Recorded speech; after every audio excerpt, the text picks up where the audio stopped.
Thank you, everyone, for joining us this evening for the Upper Darby Township Council meeting, November 17th, 2021. I want to acknowledge that we are beginning a little late at 7:30 because we did complete our second budget hearing prior to start of this meeting, and it ran over because there is no limit on that meeting. So I just wanted to acknowledge that.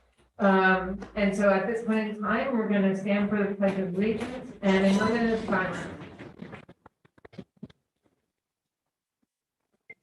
I pledge allegiance to the United States of America and to the republic which it stands, one nation, God, indivisible, with liberty and justice for all. We can remain standing for a moment of silence for prisoners of war and missing in action and anyone else lost since the last time we met.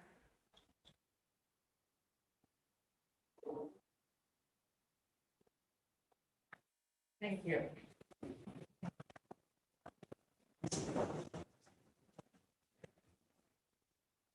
This meeting is officially open, and at this point in time, Secretary Phillips, can you give us a roll call?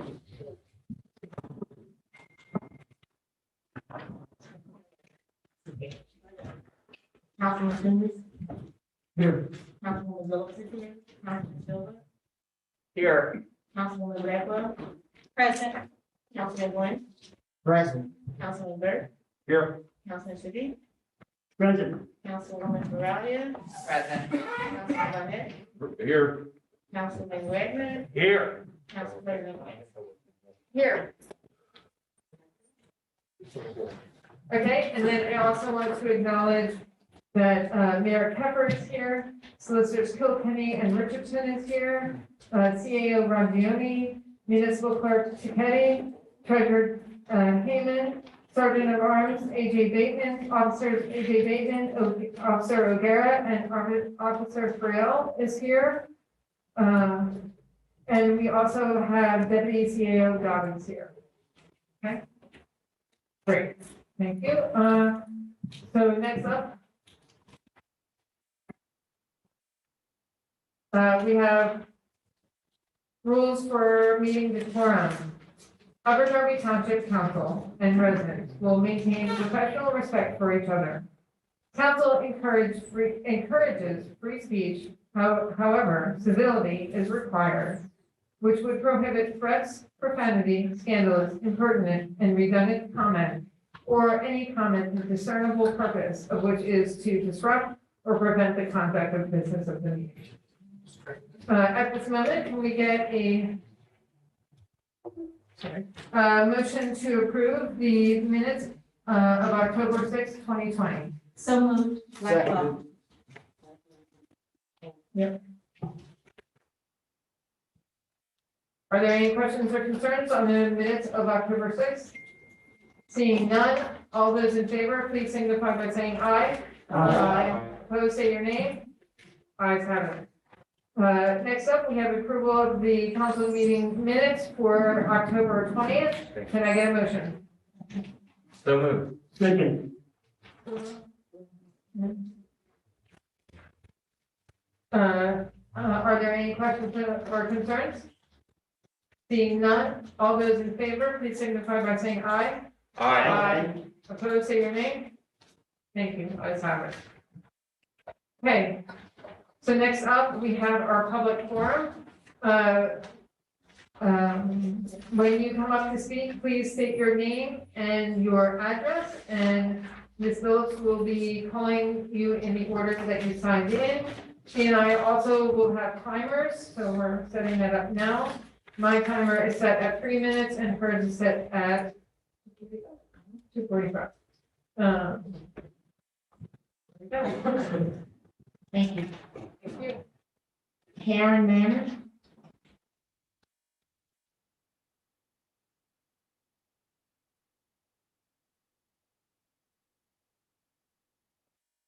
Evening.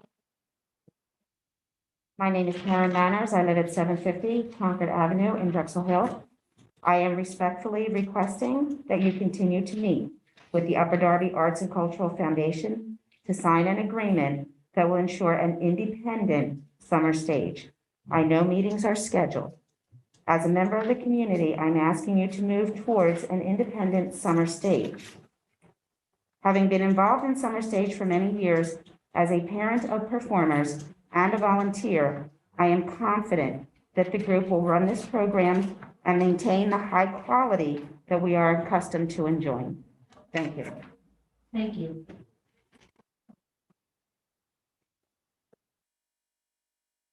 Next is Harry Dietzler.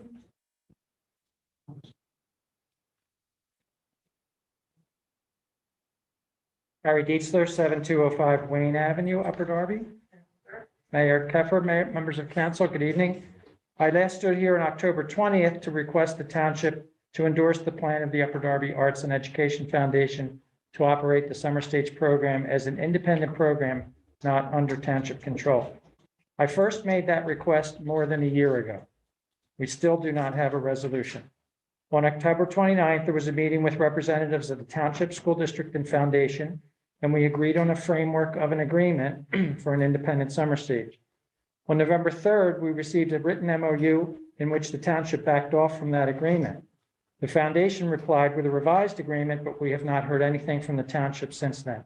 There have been several invitations to a meeting to resolve this issue, and there's been no response from the township.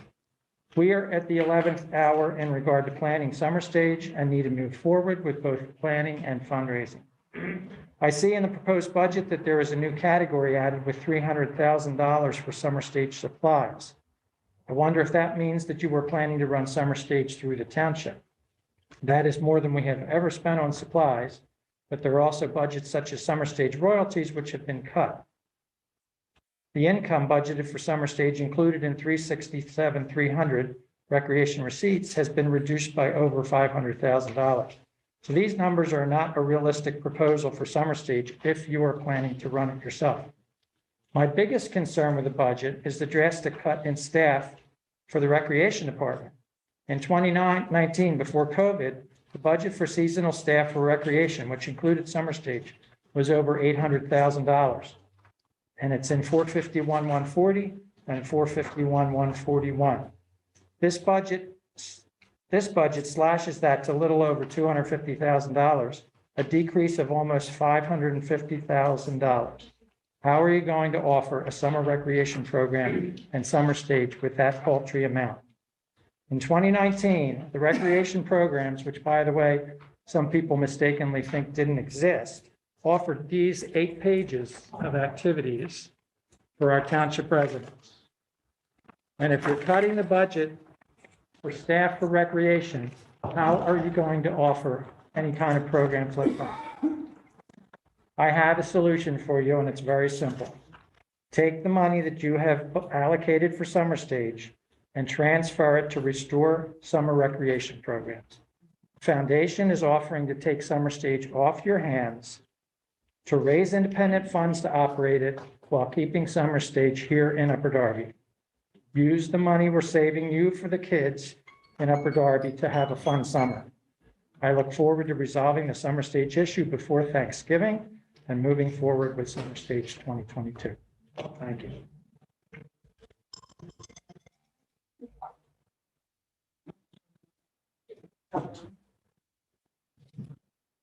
Councilwoman Michael? Yes, I'm sorry. Do you have a copy of that for every council person available? Yeah.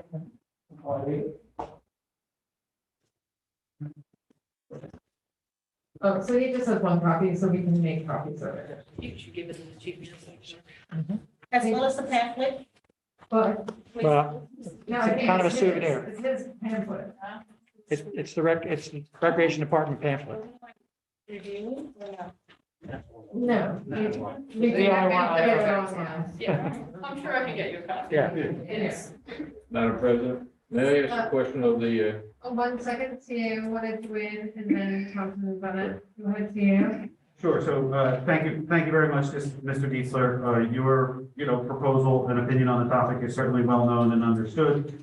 I think what you're seeing in the budget is an effort to, preserve the funding for whatever the outcome of the ongoing negotiations might be. Please do not read anything into that in terms of, an attempt to operate the program. That is absolutely not what those line items are meant there to indicate. You have to understand, we would be in a very difficult position if we were to zero out those line items, right? It would appear, it could be taken that we did not intend to support the program in any way, in any form. And so it was a difficult question for how to preserve the support for the program without giving the impression that we intended to run it in that way, which is not our intention at this point. We absolutely have had those meetings that you referred to. I believe in the most recent iterations of the back and forth, it's actually the foundation that said that they were not available on Friday, which is perfectly understandable. We all have busy schedules. I believe that the next meeting is scheduled for before Thanksgiving. And so we have every intention of continuing those negotiations. I think just like in any negotiation, we have to work out the terminology, and the devil is in the details. So I certainly wouldn't characterize the township as having backed off of anything that was agreed to in that meeting. I think we have some things that we understand perfectly well and agree on, and some things that we're continuing to work on to understand better together. There are meetings scheduled. I do feel reasonably positive about the cooperation and the outcome. I don't know, Deputy CAO Dobbins, if you wanted to comment with any more specificity. Okay. I just wanted to clear up a couple of those factual items and say that we are committed to having a good resolution as soon as possible. Great, thank you. Councilman Bennett? thank you.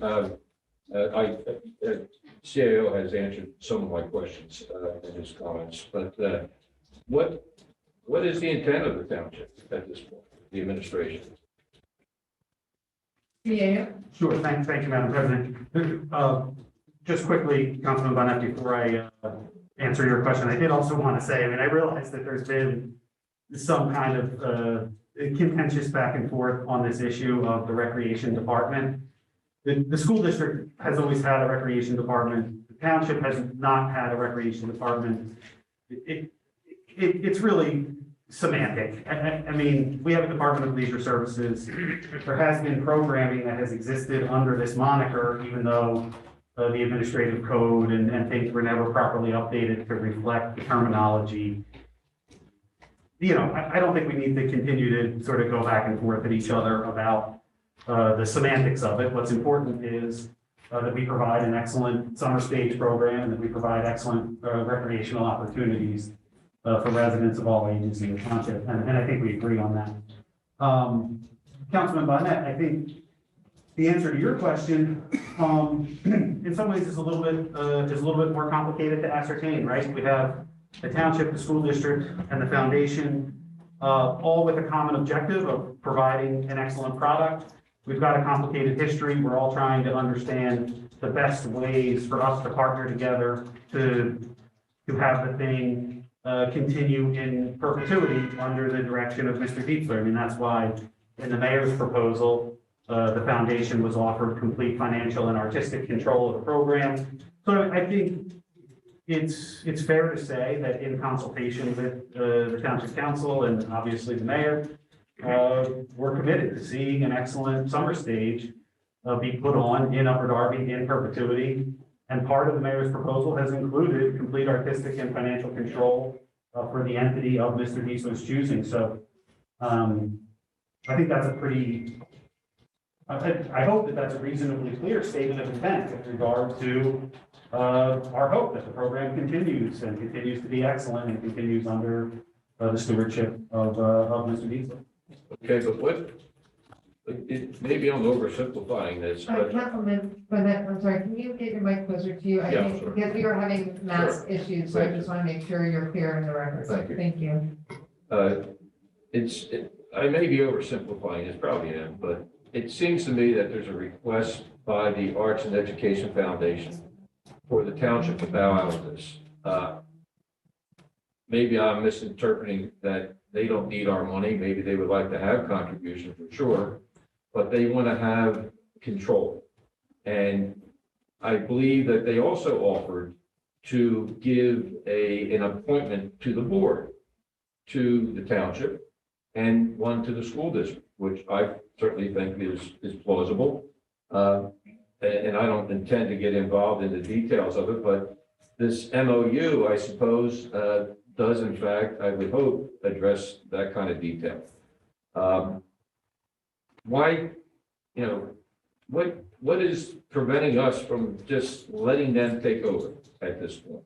And maybe designate an appointee to sit on their board and let them take the burden over the major expense of operating that program away from the township. And as Mr. Deichler suggested, take some monies that may be intended to operate that or to be contributed by the township to the program to be let us dedicate it to other purposes in the leisure services department perhaps. But it just seems to me that, and I'm glad to hear that there's an interest in getting back together with the Arts and Education Foundation, but I believe there's an urgency. I heard that tonight, that there's somewhat of an urgency to bring this to resolution. So, Mr. Rongiani, when did you say that there's an intent to meet again? I believe the meeting is scheduled for the Wednesday before Thanksgiving. Oh, that's pretty imminent. Okay. Yeah, that's certainly reasonable. I'll wait, hold back further comment at this point. Let's wait and see what happens after that meeting. Councilman Burke? My question is to Mr. Deichler. What's stopping you from breaking away from the township? Actually, nothing. Just respect for this body and for the township that supported us for all these years. Thank you. Yes. Great. I'm sorry. Mayor Tucker? Thank you, Mr. Deitzler and Ms. Manners for coming out and speaking here. I think we're going to come to a good resolution to this, and I'm just learning right now that we're not meeting on Friday, but that's okay. We'll meet on Wednesday. I think it'll be good. Great, thank you. Okay. All right, I give you the mic and then forgot to introduce you. So, I do have a question. So, looking at the prior year actions, and it says unaudited, and I understand what that means. So, the summer stage royalties at that time, in 2017, it was 64,000 plus. In 2018, it was 60,000 plus. 2019, it was 88,000 plus. 2020, it was 57,000 plus.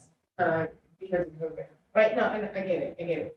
In 2021, it was 64,000, right?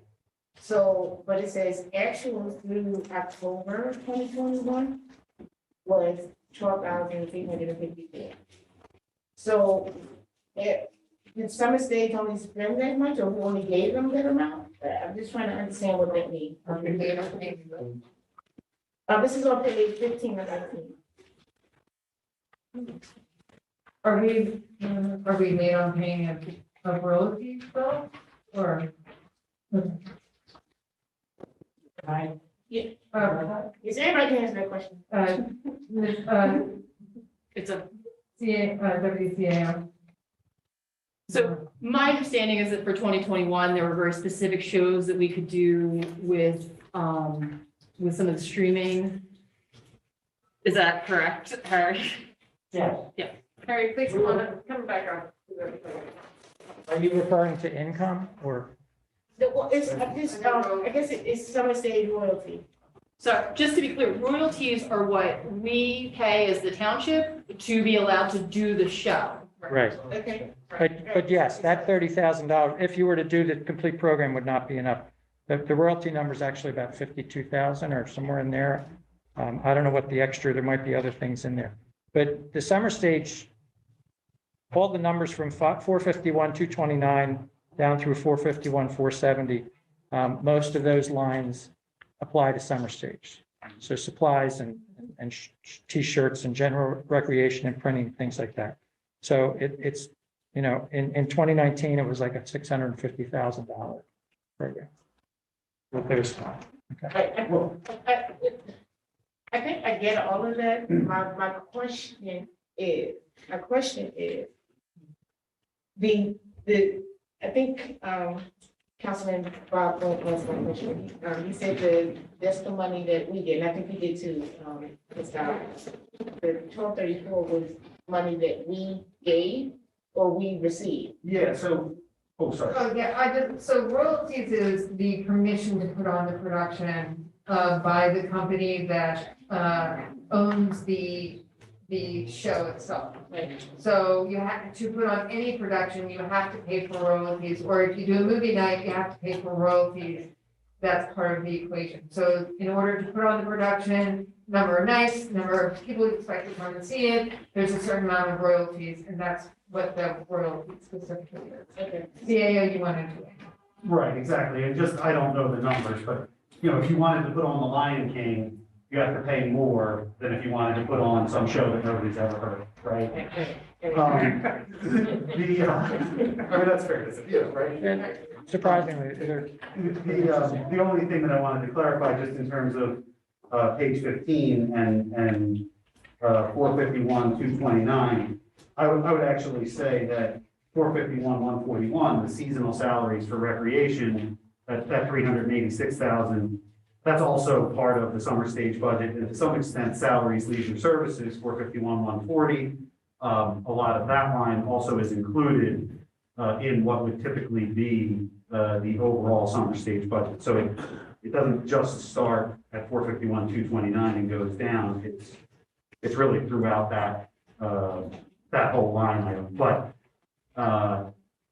or that whole section rather. And yeah, I just wanted to reiterate, I mean, I think it's going pretty well, and I think you're going to be pleased with the result. I mean, we are committed to getting this done. okay, thank you. Yeah. Thank you. I do have another question, and I won't keep us on. My other question is to Mr. Dixon. So, no, that's okay, because it is going to take a long time, so never mind. Councilman King. Yeah, just a quick question.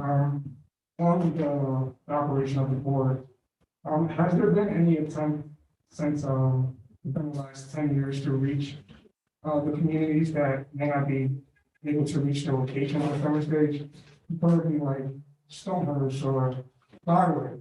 Has there been any transportation or anything provided around that nature? Or is there anyone on the board from those neighborhoods?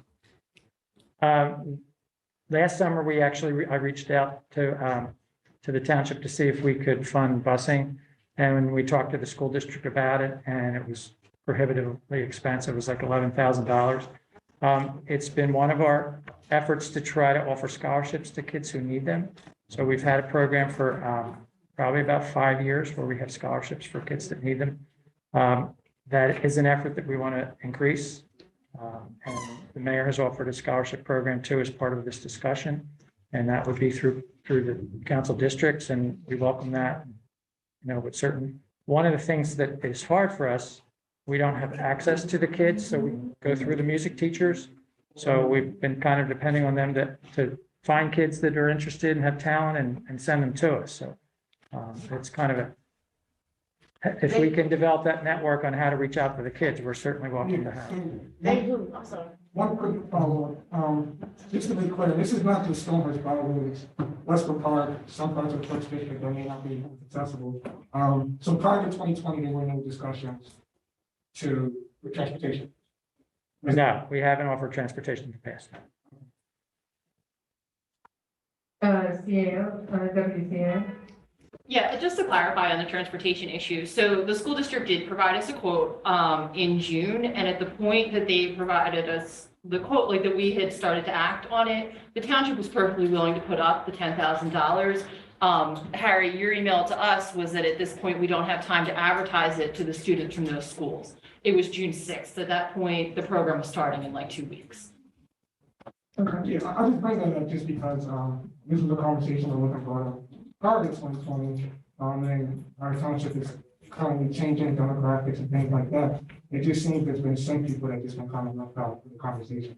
And we certainly want to address that. However, You would include them and include people in those neighborhoods, like Westbrook Park, like Briarwood and Stonehurst, to be a part of that plan. I think that could be helpful. absolutely. Councilwoman Blackwell. Hi, just to follow up, is there anything online regarding this? So that it's open and transparent for the public? Can you say that again? Is there anything online that is transparent for the public? For the foundation, for Summer Stage, or, Yes, I mean, the foundation has a website online. that's what we're doing now in the process. Well, it's not completed yet. I think once we have an agreement, we'll certainly make an announcement, and, you know, that's our hope. And we would be announcing the season in February or even before, just to get started and get registration started. Thank you. Anyone else have any questions for Mr. Dietler before he? All right, are you, okay. Thank you. You're all good. Thank you, sir. Next is Bill Town.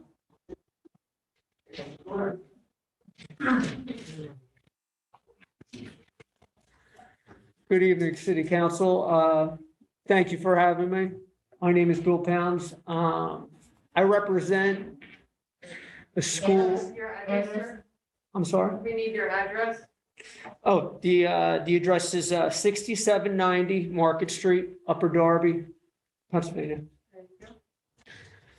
My name is Bill Pounds. I'm here representing BBC Beauty Academy. It's a school on Market Street, right across from the Transportation Center. November 23rd, we're having a Thanksgiving event. It's a charity event from 10 a.m. to 3 p.m. We have a recovery house, Way of Life, that's coming. We're expecting over 80 guests. And the event's going to include dinner, free haircuts and styling for men and women. We want to connect them with services, job. We're going to have tables set up. And we're trying to get a lot of the community, the direct community involved. So we just wanted to see if there was anything the council might be able to do, attend, maybe some resources that you could help us with. We did this event last year and it was a success. And we plan on making this one even more successful. You guys know a lot of negative things have been going on in this area. We want to put some positivity out there, especially in this general area. And we think this is something that's going to do that. So, you know, this event is really all about the community, and we could really use some help. So if there's anything that you guys can do to help, I mean, it's something as easy as just showing up and talking to some constituents, we would really appreciate that. Thank you for letting us know about this event. That's great that you're doing that. I know that council has often would like to table this type of expo, so I have to check with the other council members if it's possible for council to have a table. Is that to be part of your expo? Basically, could we have a table at your event? That would be great. Okay, so we'll find council members to staff that table. Unfortunately, I'm gonna be in Maryland at the time, so I'm not able to do it myself. But Okay. I think we have council members that will be interested in taking part in that, type of thing. Now, we're not just having one recovery house. We actually have another homeless shelter that's going to be coming through. Great. Members of the community, trying to bring people together. The whole point of this, the school's owned by a woman named Christina Pearson. She's a young African-American woman who has had this business since 2017. It's very successful, and she is trying to get into philanthropy and ministry. She's the one that's hosting this event, and she's been working very hard. Okay, great. So do you have a? I have some- or anything on it? I have some flyers with me and some cards. Yeah, that'd be great. Okay, and so we, and also, May I approach? You Yes, wanna please. say something? No, you kind of covered it. I was just gonna let you know that the council president does, give us the opportunity to staff tables with the supplies. So I think that's something that we could make happen. Gentleman did reach out to me about this event. I think So it's they can come it's try to gonna be meet a and great then event. I all. would encourage everyone to get this ready for this. So it's,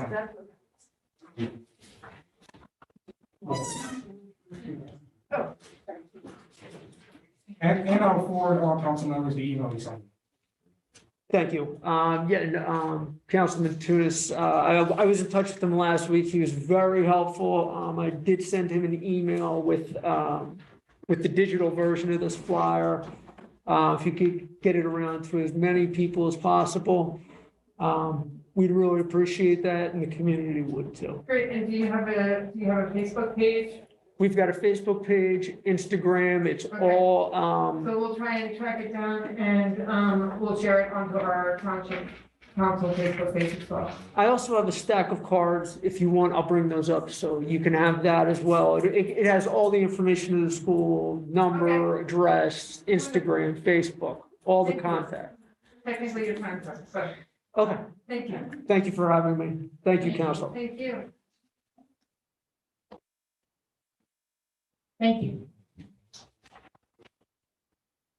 Next is Steve Lockard.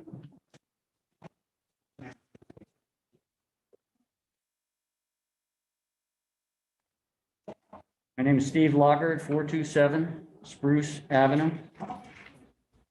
I came to speak about the new municipal parking lot, or the new version of it. The lot looks much more attractive than it used to look.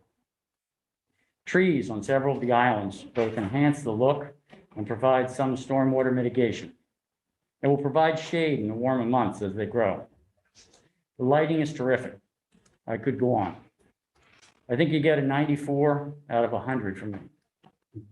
That being said, however, the traffic islands could have provided a much greater mitigation of stormwater had there been curb cuts on their uphill side to let water in.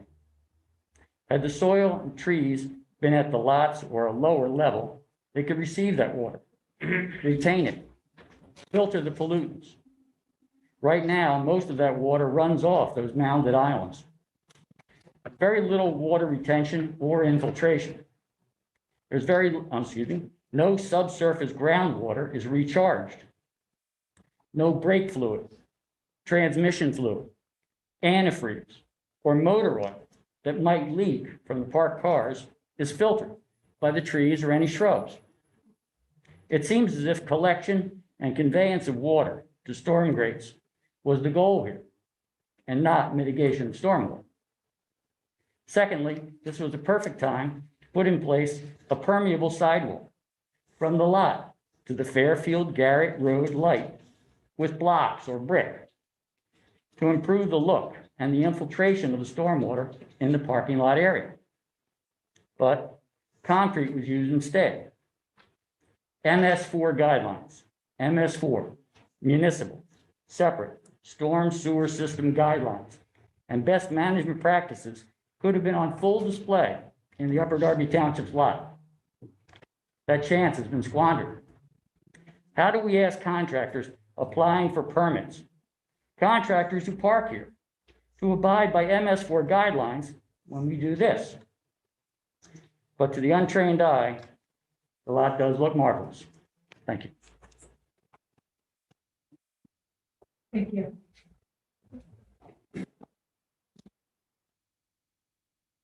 Thank you. Next is, Taylor. I'm sorry, I think Councilwoman Blackwell had her hand up. Oh, I'm sorry. I'm just wondering, before you leave, are you willing to volunteer to support your feedback? We thank you for your comments and your feedback. Are you willing to provide your volunteer services to help us on our next project, any other project? Yes, I'd be happy to, but I'm not the only one. There are other people around who have done this. Some of these ideas were brought to four or 5 months ago. So how do we? We can look into it. Thank Can you you very give much. us information? We'll look into it. Yeah. Yes. Yeah. Okay, Thank you. thank you. Sure. Thank you for your feedback, sir. Good? You're good.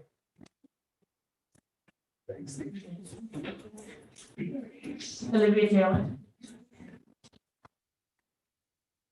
Starting my.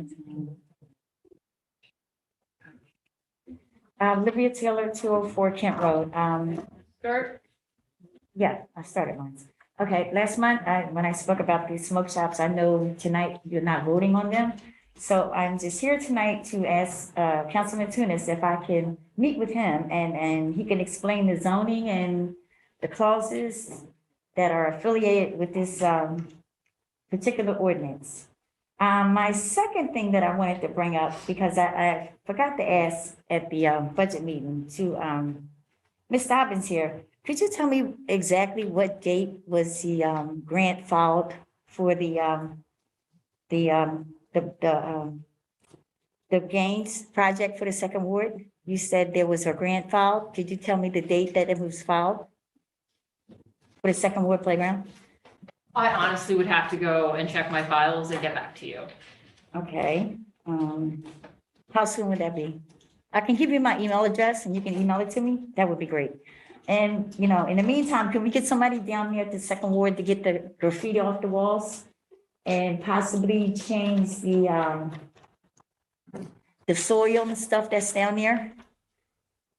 And also Marshall Road between Powell Lane and Kent Road, and get those election signs is over, get the signs taken down, and also on Walnut Street, those election signs are still up. I don't know who put them there, but whoever put them there, they're still there. If you can get someone to take them off Marshall Road, that would be great. And that would be it. Thank you for your comments. The election signs is actually a responsibility of the political parties and not really the township. So, but thank you for that observation so that the political parties can go and do that. So, They were their yes, signs and half of Okay, their signs. I'll go look at it. Okay, and as soon as I would give you my email. Yeah, And- if you could just write it down, give it to Alexis, I'll be Got it. more than happy to meet with you. No problem, thank you. Councilwoman Blackwell? Ms. Olivia, if in our district, in the fourth district, it's not my district, but it's in Councilman Tunis district. But what we do is we organize cleanups and we clean up that area. If you'd be willing to lead that project, we'll be more than willing to help you and support you. I've done that on my block numerous times. These are campaign signs that were for specific people. Yes, ma'am. And I think whoever put them up should take them down. That's not the responsibility of the residents. It's all good. We agree. I'm responding to her. No, I understand. I'm just saying that I agree with you and we will work on removing the signs. That's Thank all. you.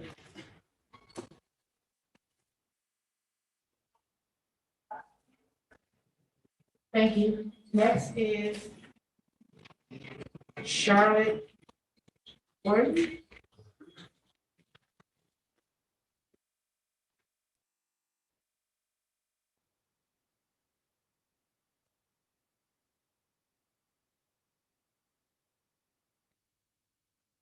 Good afternoon, or good evening, rather. My name is Charlotte Gordon. I reside at 7231 Guilford Road. I stand with Will Tierra. Hi, my name is William Tierra from 7225 Guilford Road. Anthony Sawyer, 7247 Guilford Road. We the residents of the 7200 block of Guilford, with the assistance of Councilman Siddiq, coordinated a block cleanup on November the 13th. During that event, more than 65% of the residents voiced a concern about vehicles observed traveling at excessive rates of speed throughout the day. Residents have come out to find their cars hit, including myself, on October the 12th. We are not sure if the reckless driving should be attributed to the patrons of the tavern located at the corner of our block, or younger drivers who reside at the apartments located at the end of our block. However, we are very concerned that eventually a child is going to be hurt and it's going to be fatal.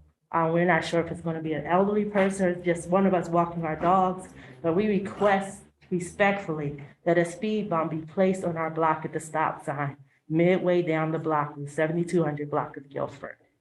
Thank you. Thank you. We can add it to the list of streets that we look into for traffic calming. Not every street is qualified for a speed hump because of if there's a hill, if there's multiple stop signs. Like I live on Parkview, there's stop signs at almost every block. There are too many my road's a speedway. There's drag racing all the time, but the reality is because we have too many stop signs and hills, my street does not qualify for speed humps. So every street is unique in its own existence. Please, thank you very much for bringing this to our attention. We will add it on the list to look at for the traffic study, and we'll also ask for Superintendent Bernhardt to look into the speeding situation there and see what he can do to help us with that. Okay, how long does that process normally take? I don't necessarily have a time frame on the traffic study, but Superintendent Bernhardt is pretty quick on checking out situations like that. Councilman Siddiq. Thank you for coming out tonight, and it was a great event when we cleaned the other day, and thank you for organizing all these things. And I was there, physically there, and that street, Woodford First 200 block, need really speed hump. This is my request in an administration to, if possible, we can use that one to protect the of the community with the speed hump. Just to clarify, we have to do a traffic study first, and we have to get the engineer out to check out the space, and then we have to go by his recommend, basically, the mayor ends up doing a community meeting, we have a conversation. It's not, a speed hump is not always the solution. Okay, as a council person, we have to remember that. We can't always say speed hump everywhere, right? Our emergency vehicles need to be able to also get down the streets. So we need to be careful on what we tell residents, and we make sure that I greatly appreciate you coming here and telling us what you're experiencing, so that we can get it on the list of the traffic study list, and then we can get Superintendent Bernhardt to check it out. And those are two things that we can actively do right now, and hopefully get the ball rolling on solving the problem. So Okay. therefore, could this be submitted to President Wentz to our request line? Yes, always. You can always send, if anything's happening, like if you see someone blowing through stop signs, right? If you can get a picture of the vehicle, or a video of the vehicle blowing through a stop sign, because I've done this on my own street, 15-second video, send it to the request line, and then they will, and then it gives our officers, more information about exactly what's happening. The information, and then when you send the email to the request line gives you a reference number, so that when you want to check on the status of your request, you have that number to refer to find out what the update is on things. Perfect. Okay, so it's request@upperdarby.org. Okay? Okay, fine. And we do have footage, so we will send that, so. Great, thank you. No, that's wonderful. The more information you can provide us, the better job we can do. Okay, and just to correct, Councilman Siddiq, he did not suggest to us to request a speed hump. We actually reached out to him with that as our suggestion, Okay. and he came out with just an active part of our block cleanup, so. Awesome, thank you. Thank Thank you. you for that clarification. Thank you, Councilman Siddiq, for working with your Thank you for coming. community. I'm sorry. Can I say something? So, I don't think you guys were here last week when Superintendent Bernhardt was here, and he was talking about, speeding on, I think it was Township Line Road, and because that's a state road.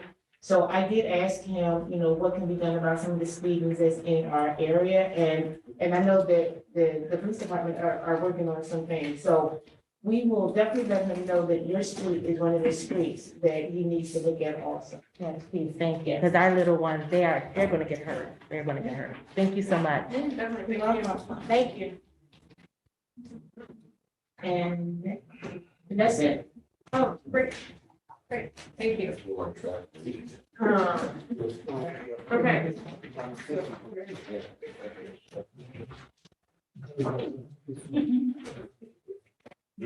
Okay, next up, we have the Honorable Mayor Barbara Ann Pepper. Take it away, Mayor. Good evening, everyone. We'd like to thank our department heads, council, and our treasurer for the time and input, as well as the public comments during the last two budget hearings. We have, together, we put a great deal of time and careful planning into the budget, and it is proof positive of our commitment to reinvestment, revitalization, and reform in Upper Darby. Congratulations are in order for the Upper Darby High School Band, which placed first in the state and sixth nationally in recent competitions.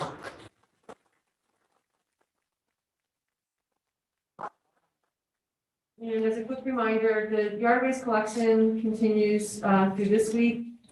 Curbside leaf pickup has already started and will occur alongside the street sweeping schedule. We're taking a break from yard waste collection during Thanksgiving week, and then we will have the bonus week of yard waste collection the week after Thanksgiving, November 29th through December 3rd. We encourage residents to bag their leaves as yard waste in the heavy paper bags, since the leaves are falling late this year. Please make sure to put your yard waste out at your curb line with your regular recycling. Tragically, we lost one of our residents last week in a house fire. Our hearts go out to the family during this very difficult time.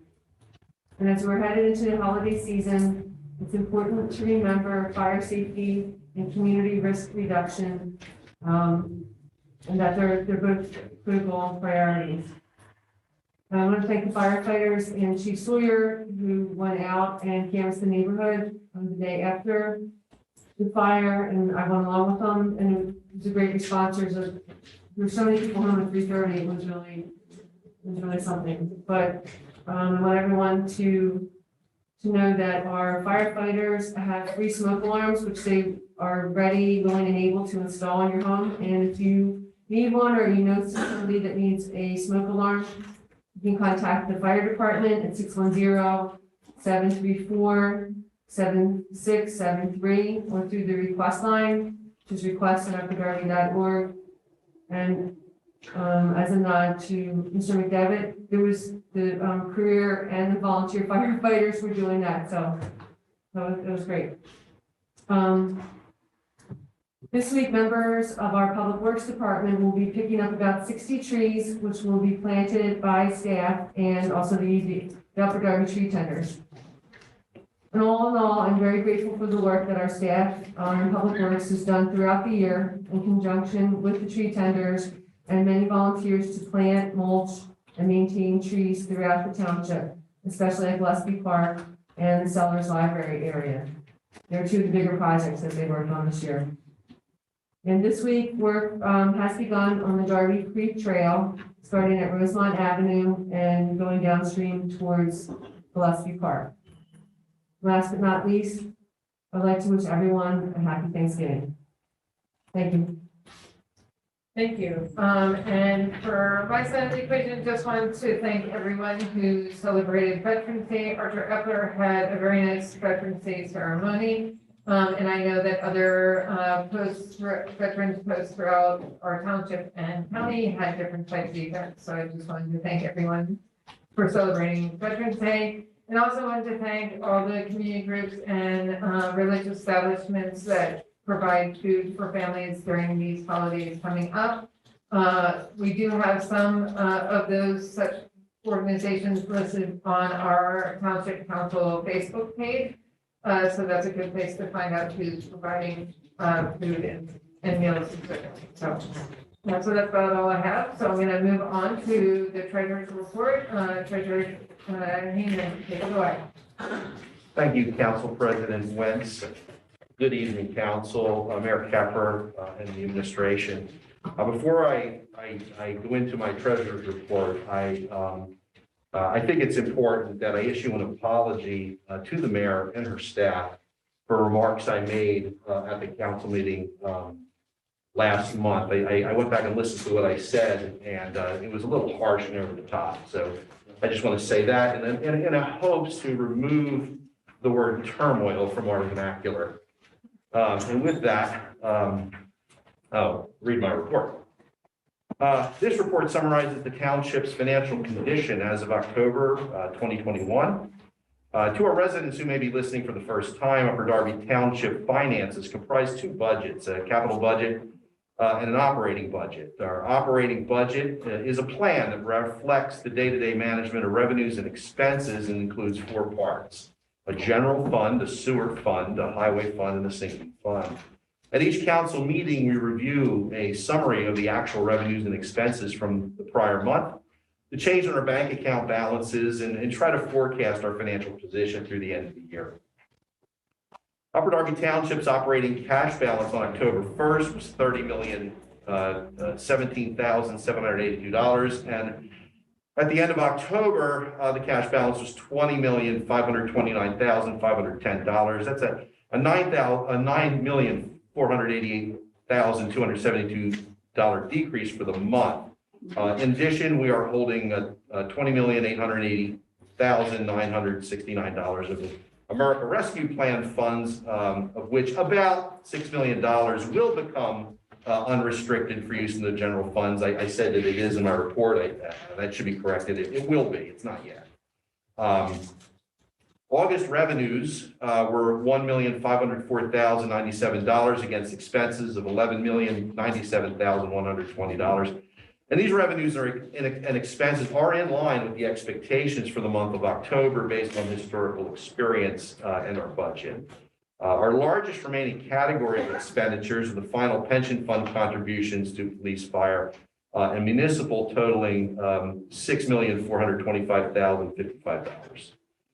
Through the remainder of the year, we project $1,250,084 of revenue, $14,983,101 of expenses, resulting in an end-year projected operating fund balance of about $6,796,000. We did end 2020 with a $5,394,000 cash balance. So when we consider the roughly $6 million available ARC funds, which we have noted that would be available in lieu of a bridge loan if we do need that, if we would have needed that, it appears that we won't need that bridge loan this year. So that's good news. As of October 31st, with 83% of the year on the books, we've collected 99% of our budgeted revenue and expended 84% of our budgeted expenses. And that concludes my report. Great. And does council have any questions or concerns on the treasurer's report? Any questions for us? Okay, can we get a motion to approve the treasurer's report? I'd like to make a motion to approve the treasurer's report. Second. And one more chance. Any questions or concerns on the report? Seeing none, all those in favor of approving the report, please signify by saying aye. Aye. Opposed, say your name. Ayes have it. Thank you. Thank you, Treasurer Heenan.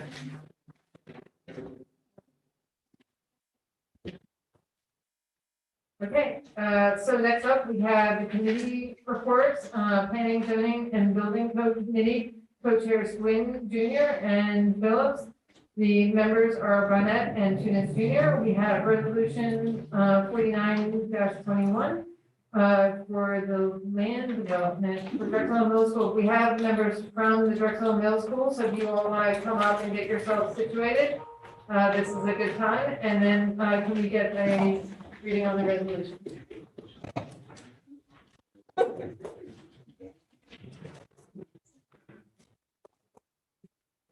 Thank you, President. This is a resolution of Upper Darby Township granting the preliminary/final land development approval to the Upper Darby School District for Drexel Hill Middle School athletic field improvements located at 3001 State Road. Good afternoon, Andrew Sullivan. Wait, just when you guys get set up, she's gonna read our resolution, and then you'll be able to mark it. Thank you. So,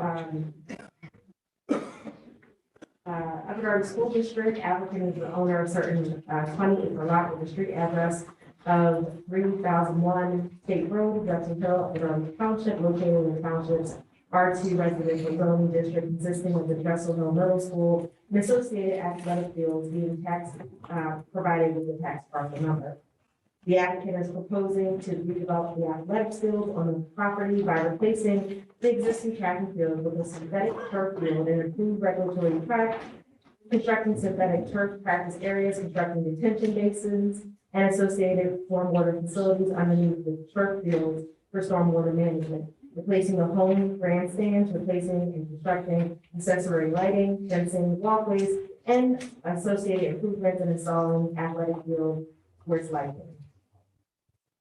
And the applicant has caused to be prepared and filed with the township a certain preliminary/final land development plan for the project prepared by ELA Sports dated July 2nd, 2021, last revised October 4th, 2021, being Delaware County Planning Department file number and the plan.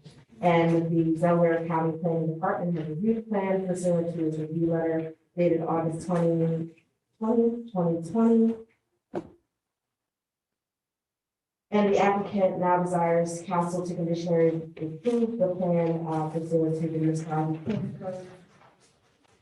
Now therefore be it resolved, prior to the recording of the plan, applicant shall address the comments and conditions contained in the August 31st, 2021 MD engineering review letter to the satisfaction of the township engineer. Prior to recording the plan, applicant shall address all applicable comments contained in the August 2021 Delaware County Planning Department review letter to the satisfaction of the township engineer. 3, applicant must obtain, any necessary approvals and reviews from the township engineer, township traffic engineer, Delaware County Planning Department, Pennsylvania DEP, PennDOT, or any other necessary outside agency, and obtain any necessary planning module approvals or permits before the plan is recorded. 4, applicant shall obtain zoning relief necessary and comply with any conditions imposed upon by the Upper Darby Zoning Hearing Board. 5, applicant must complete all required easements and or maintenance agreements or declarations, including but not limited to a storm management facilities operation and maintenance agreement in form satisfactory to the township engineer and township solicitor prior to recording the plan. Applicant will provide all necessary legal descriptions for any necessary easements. 6, a revised recordable plan shall ultimately be submitted for township administrative review and approval that addresses all requests for further plan details, additions, corrections, and clarifications set forth in the above mentioned review letters. 7, prior to recording the plan, applicant shall execute a land development agreement and financial security drafted by the township solicitor and post financial security in the form of letter of credit, tri-party agreement / set aside account or cash escrow in the form approved by the township solicitor. 8, all reasonable outstanding township fees, township engineering fees, township's legal fees, and any other professional fees associated with the review and approval of the application and plans shall be paid in full before the plan is recorded in accordance with the Pennsylvania Municipalities Planning Code. 9, prior to the recording of the plan, applicant shall deposit a reasonable sum to be determined by the township engineer and a cash escrow of the township as further described in the land development financial security agreements for the reimbursement of the township's reasonable engineering, inspection, legal and related administrative costs and expenses related to the further reviews, inspections, and development of the project. Applicant shall install the effective evergreen buffers to mitigate light, glare, and sound impacts that may emanate beyond fields and impact neighboring residences and the public streets to the satisfaction of the township engineer. The applicant shall install fencing to the satisfaction of the township engineer to mitigate light, glare, and sound from the impact of neighboring residents and the public streets. The lighting for the field shall be of the dark sky type, design type, shall be approved by the township engineer and shall be angled away from the residences and focus downward on the associated athletic field. 11, the elevated lighting for the athletic fields shall be required to be turned off before 10 p.m. and shall remain off until sunrise. 12, unless otherwise reserved for specific times for the use of the Upper Darby School District or the district's permittees, the track installed as part of the project shall be available and accessible for public use without charge of reservation. Waivers, there is one waiver, which is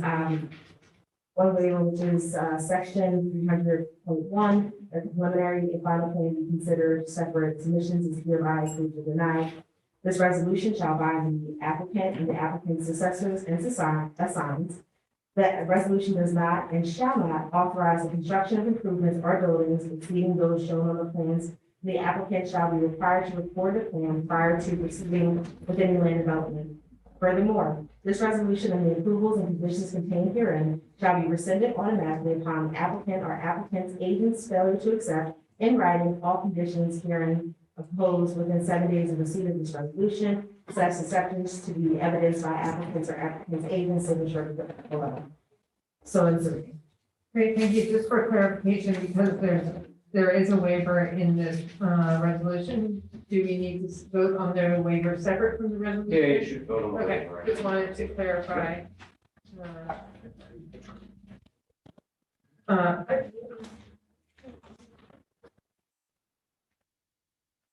So I'd like to thank the team from the middle school for being here. If you guys can introduce yourselves and give us your positions so that we have it for the record of our minutes. And also, if you do have a written presentation, like if you know what you're going to say and you have it written down, if you can also email it to Mr. Cicchetti or to the, your contact within the township, and they will get it to her so that she can have your, what you were saying, written by yourself in our minutes. We like to make sure our minutes are as accurate as possible.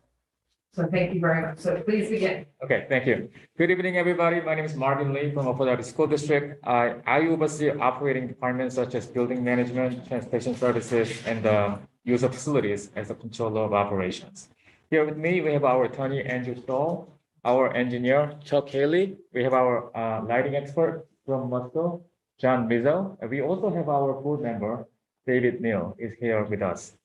You may already know Upper Darby School District is currently working on renovating Beverly Hills and the Drexel Hill athletic fields and tracks. This evening, we are here to seek your approval on the Drexel Hill athletic field renovation project. The renovation is long overdue, and it will be a game changer for our students, residents, and youth groups. About a week ago, on November 10th, Upper Darby School District held a community meeting with adjacent property owners at Drexel Hill Middle School. And the district provided a high-level scope of services, went over the lighting impact of the neighbors, and explained what it will mean to the community during and after the construction. I'd like to thank Mr. Councilman Wagner for attending the meeting and for excellent questions too. There were about a dozen community members that came to the meeting, and I had a pleasure of talking to every single member of the neighbors, and I'm happy to report that every single neighbor supported the project at the meeting. Mr. Rizzo from Lighting Company provided extensive detail on the lighting and lighting impact to the neighbors, and the neighbors actually encouraged us to have the light on at night to deter any kind of teenager drinking on the field. School district also made a commitment that the field will be made open to the neighbors and public for walking and running at no charge, and our youth groups will also have access to the newly renovated field based on the board policy. We also promised to the neighbors that we will meet again before the construction start in the spring of 2022. Thank you so much for your time. At this time, I'm going to turn it over to Mr. Chuck Haley to go over the high-level scope of the project. Brandon, I just wanted to weigh in, after your meeting, I'm sorry, I could not attend your meeting because I was getting ready for our council meeting that evening, but Councilman Wagner did come back to council and give us a report of what took place at the meeting. So I wanted to acknowledge him for that. We greatly appreciated the report back since he was able to represent us at your meeting. Thank you, and I'm glad to say that the school's in my district. I am very much in favor of this project. I thought the meeting you held was very positive, and these improvements are indeed long overdue, as you said. A very important point that was made during that meeting, and we had a dialogue about it, was that the facility will be open to the public. And that's great, it really is. It's very good for the community and good for the school district, good, it's pretty much win-win all the way around. So that's my attitude towards this in any event. I'm also not aware of any significant opposition to this, by the way. I hear from people in my district all the time on a lot of things, and I have not heard from anyone that they are opposed to this taking place. So there we go. Well, that's great news. Okay, please continue. Hi, I'm Chuck Haley. I'm with ELA Group. We're the design engineer for the project. I want to say thank you to the township for working with the school district and the ELA and working this through and making sure that we went through the process seamlessly with the engineer and the staff. What we're proposing here, as Marvin said, and you can see in the renderings, there are all-weather track surface. Right now, it's a cinder track out there. We're also providing a synthetic turf field. It's now a grass field. And we also are improving the bleachers that are nearest the baseball field. Those bleachers currently do not have ADA access, do not have ADA seating. The proposed bleachers will have ADA cutouts for wheelchairs within them, and we'll have a ramp that you can get up to the bleachers. The intent of this project was to leave the concrete bleachers that are against the residents. They're an old bleacher that's been there for a while. We're gonna power wash that, clean that up. But to leave that in place and build from there on out toward the baseball field. We're also improving the pathway as we move those bleachers and track in, and you'll have an ADA compliant access from the parking facility up through that pathway into the stadium and around the stadium. You also have some new ADA parking spaces that'll be installed at the bottom of the pathway. And lighting was something that at the council meeting in October, it was discussed about meeting with the residents, and the school district put together that meeting and had that last week, and everybody is aware of the project. I'd be happy to answer any questions from a design nature. One thing I didn't mention is we are meeting all your stormwater management requirements with regard to infiltration and attenuation of stormwater management.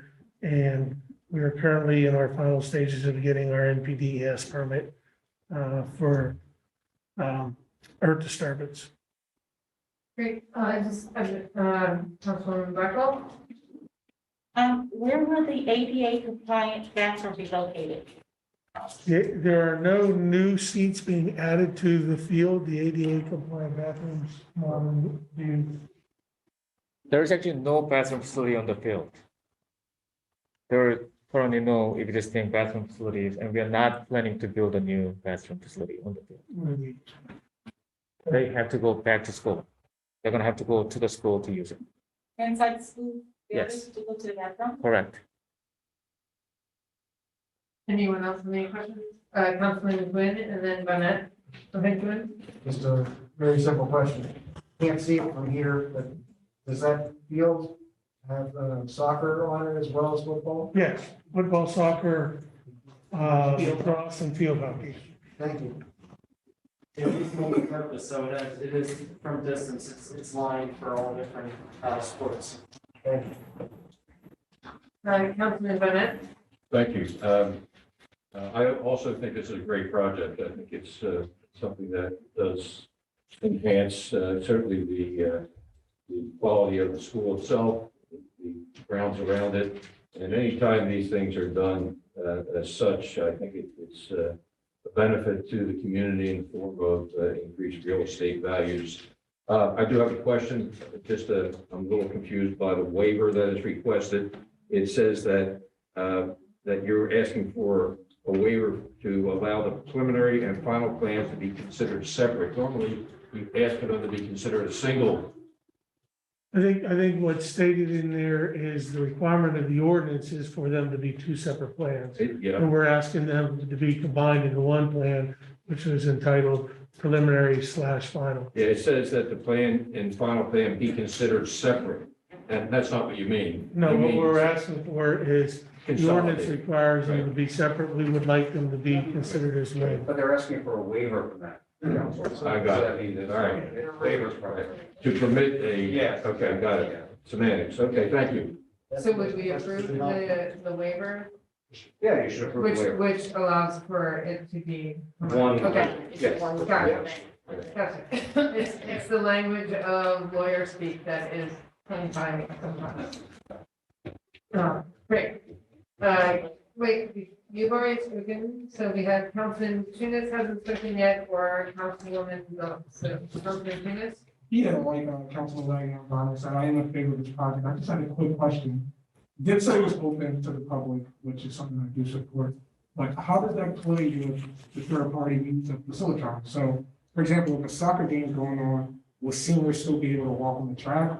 Or I'm just want to make sure we understand exactly what you mean by open to the public. I'm gonna talk a little bit about the use of facilities in nature because we have a lot of youth groups. By the way, we had a big meeting about a month ago with all the youth groups. About 50 people came out. Miss Lisa was there. Thank you for coming out to the meeting. And that main stadium is not really used often. They usually use a side like a side field on the grass field. They usually do not use that main field. So they usually use a stadium kind of like a setting in playoffs or championships. So I expect there's going to be very limited interference between the neighbors walking and also like a playing time. Yeah. Yeah, I just asked this, if you upgrade something like this, it's going to be more appealing to a lot of groups, maybe outside of Upper Area. Right. Just want to make sure when you start it's open to the public, it's going to be all of them. And one more thing that I can add is that our board only allows that field to be used by like a youth local groups. It's not like open to general public that they want to use our field. It's not going to be allowed. I appreciate that clarification. I do support that. Yeah. And then Councilman Phillips, you're next. Thank you. I think this is a great project and I totally support it. You said that there are handicap cutouts. So where would that be, around the field? So, and you said something about, wheelchair accessible, so people that have a wheelchair, they can, bring their wheelchair in and just sit and watch whatever people. When you go up this ramp, the main entrance for the, on this side, because of the grade, there'll be some steps. As you come up here, up this walkway, you come in the access here, there's a ramp that takes you up the steps. Inside the bleachers, the first couple rows, they cut pieces out so that you can drive, take your wheelchair along the platform and back it in to the cutouts that are here. Then once you get up on this surface, this is all one elevation the whole way around here. There's no ramp here because this here is step area, but this is all one elevation. The black is all one elevation, that's your walkway around the field. That's great. Thank you. I have another question. It says, here, project shall be available and acceptable for public use without charge or reservation. So people don't have to make a reservation I don't mean like the walking thing, but if someone wants to play soccer and football, they don't have to reserve it? They have to reserve it. We have a system called Facilitron. Okay, Yes. okay. All right. I think this is, thank you. I think the non-reservation is for someone who wants to go walk. Yeah, I got that, but I was really just thinking about like if someone was playing football and all that stuff like that. So, okay, all right, thank you. Great, and then anyone else wants to comment? Councilwoman Blackwell has already commented, so I want to make sure there's anyone else? Nope, okay, Councilwoman Blackwell. Just thinking out of the box, I'm just wondering, how are you gonna handle the dog population? Are you gonna have a place for the dogs to be able to walk as well? Or, has that been considered? Dogs, animals, the dogs. So our dogs allowed on the field, and in this case, dogs aren't allowed on the field. But do we Sorry. Dogs. If we have a dog park, then we'll have dogs at school.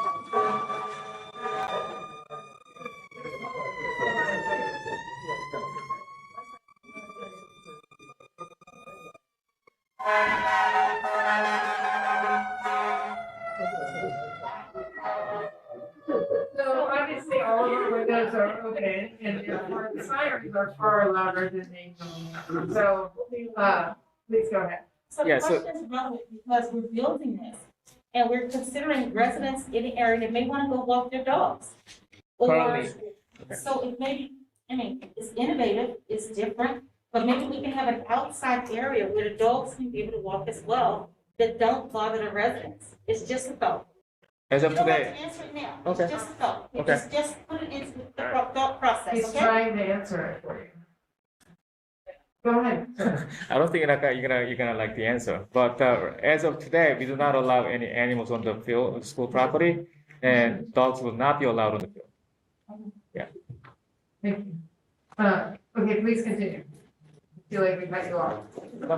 Are you guys all good? Yeah, Yeah, we're it's giving our just a presentation. waiver, and we're here for a preliminary final, so the waiver is we'll receive as well. Thank you. Okay, great. Thank you for the clarification. So, CA, I'm sorry, CAO. Not at all, thanks, Madam President. Just very quickly, I wanted to let council and the public know that the school district staff has been absolutely fantastic to work with on this project and on the Beverly Hills project. They've worked very closely with our engineer and our other staff on these projects. And so the administration is broadly in support of both the project and the waiver. And I just wanted to say thank you to the school district and the staff for working with us so closely and bringing forth a good project. Great, thank you. And I do appreciate you all coming back this evening to give us refresh our memory on it, and giving it another report. We greatly appreciate it, and also answering all of our questions. So we definitely appreciate you taking part in this meeting. Thank you. So, I'm sorry, I'm misplacing the paperwork. All right. So can we get a motion to approve should we do the waiver first? So often the way it's done, being it's not controversial, be a motion to approve resolution 4921 and the waiver included, granting preliminary line only. Okay, great. So moved. Second. All right, I don't have to repeat all that. That's awesome. You guys rock. So Wagner. And Blackwell second. I heard Blackwell and Bonnet. Okay, so I'm gonna put Blackwell on the resolution itself and Wagner and Bonnet on the waiver. Okay? That way, spread it out. What's your name? Great. The waiver, okay, so since the two are together, all those in favor of the waiver and the resolution, please signify by saying aye. Aye. Opposed, say your name. Ayes have it, you rock. Thank you very much. Thank you.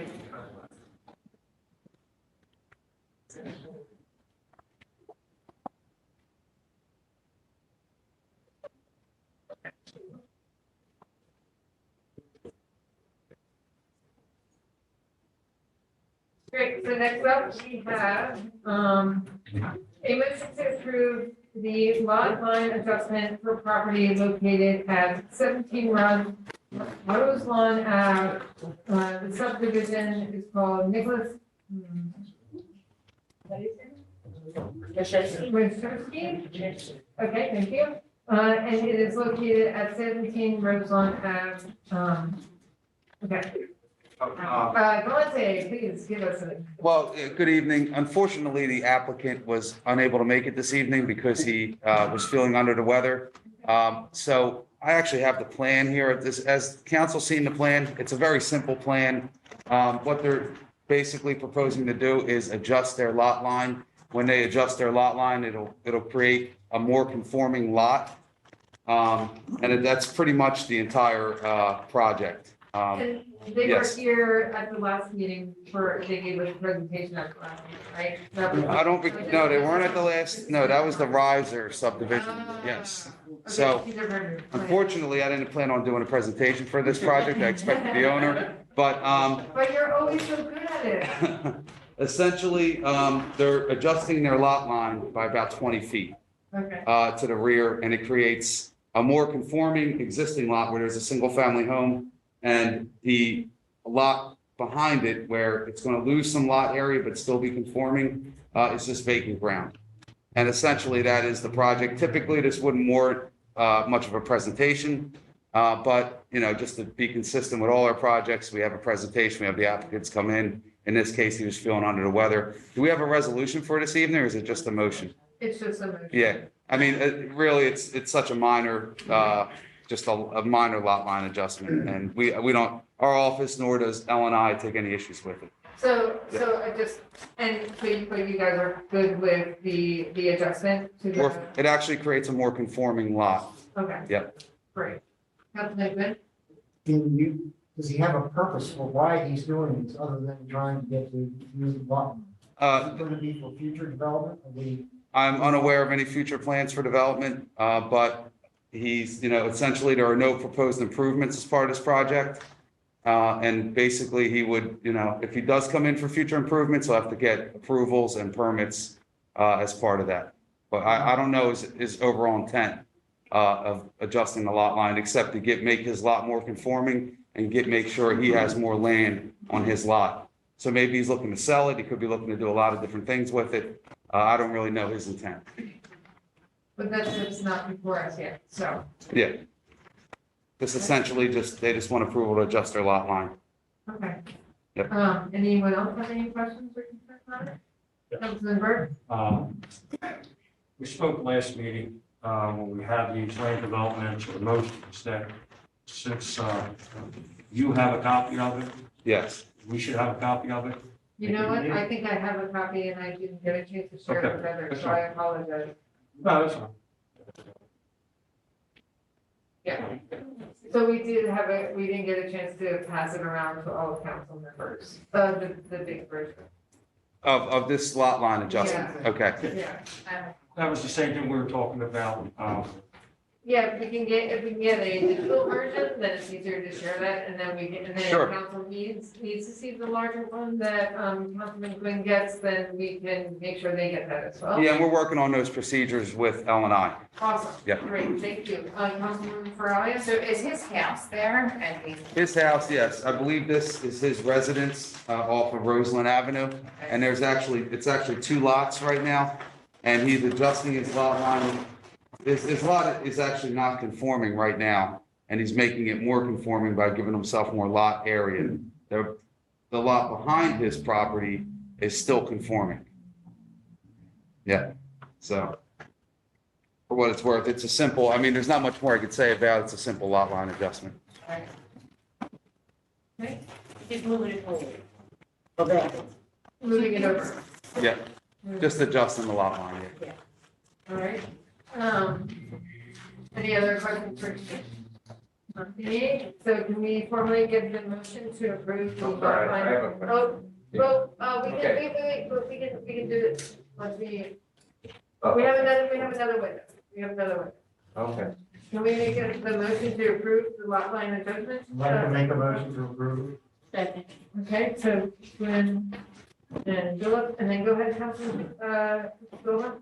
Okay, when you say conforming, can you define that a little better? Sure, right now, the lot is 12,843 square feet. The zone, it's in the RC residential district, requires a 15,000 square foot lot. his new lot size will be 14,855, essentially making his lot more conforming. Okay, so then it could be built on in an RC. It's already built, there's already a house on there.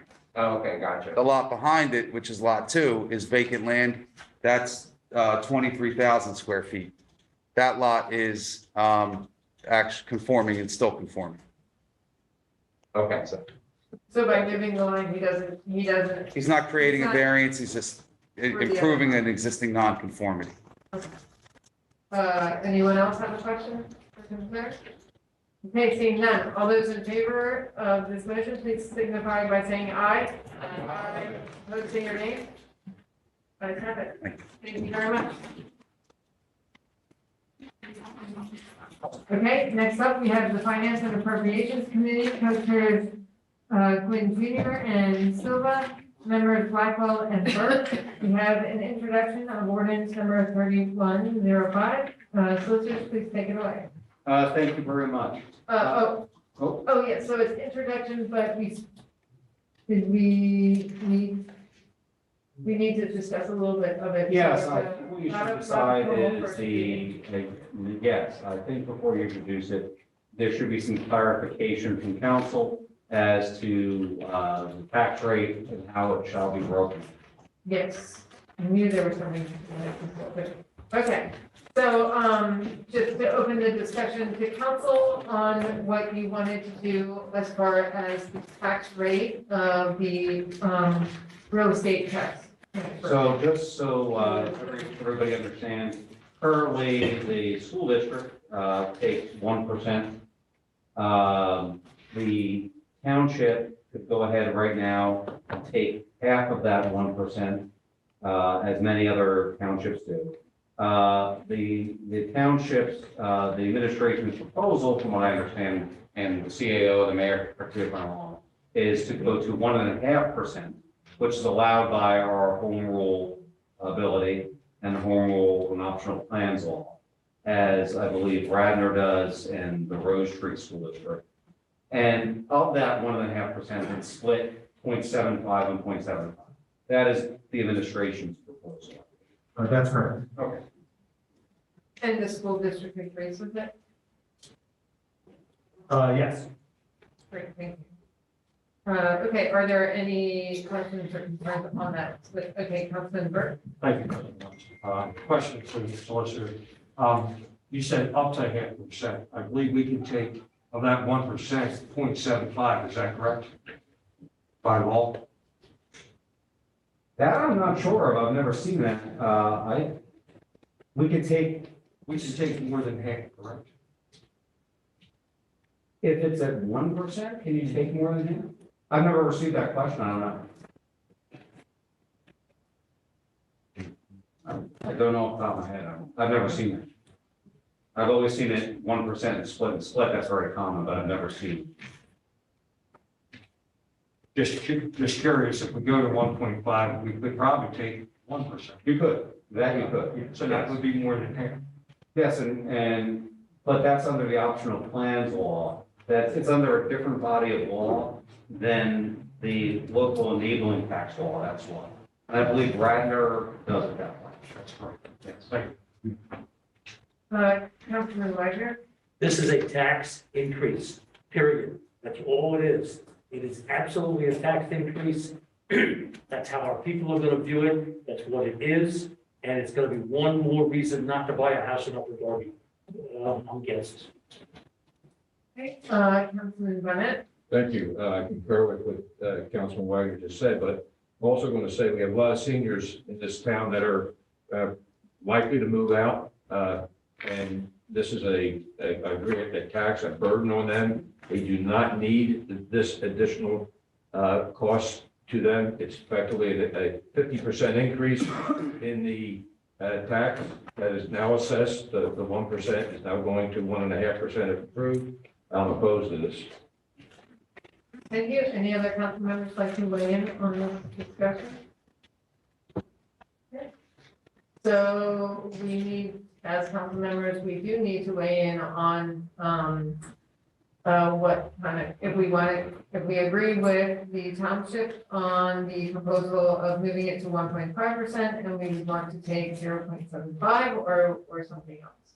So, so that when we do the introduction of the ordinance, we're inserting the correct percentage points on what we're taking out for the shacks. So any. Madam President, I would suggest that if that was people's inclination, perhaps testing the waters on that, maybe someone make a motion for that, and then see where the votes. Okay, I'll second that motion. for, So waive the two options, right? 1.5% and then 0.75 split between the school district and the municipality. okay. So, right, so, that was, you know, so, okay, great. So the motion is for 1.5% with a even split between the school district and the township, right? Just to make sure I'm clarifying your motion. Fabulous. Okay, so all those in favor of any questions or concerns on this motion? Yes. Councilman Wagner? We're not considering alternatives here. Why don't we consider the alternative of leaving the total at 1% and strike a deal with the school district about how that's gonna be split, whether it's half and half or something else? It's not necessarily that we're not considering it, we're just gonna get a vote on this option. And then if this option doesn't pass within that vote, then we can consider other options. All right, I'm just pointing out to council members that there are other ways to go here. Okay, no, that's a valid question, statement, Councilman Tuna? Just wanted to recognize that I had a motion on the floor. So, Yes, but it was moved and seconded, and then there's opportunity for comment, which is what Councilman Wagner was doing, and I was clarifying what the motion was. So this is time for people to comment. I'm here, I'm sorry. Councilman Burke? Thank you, President Lawrence. Does this affect nonprofit?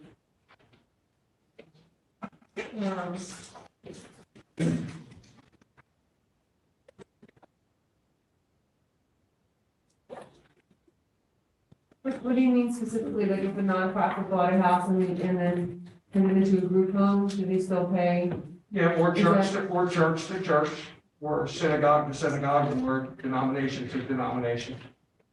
I mean, all that, you know, group homes.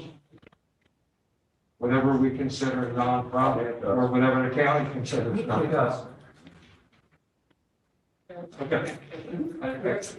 I didn't see it actually spelled out, that's why I was saying, yeah. The paragraph 14. Okay. Any other questions or concerns? Thank you.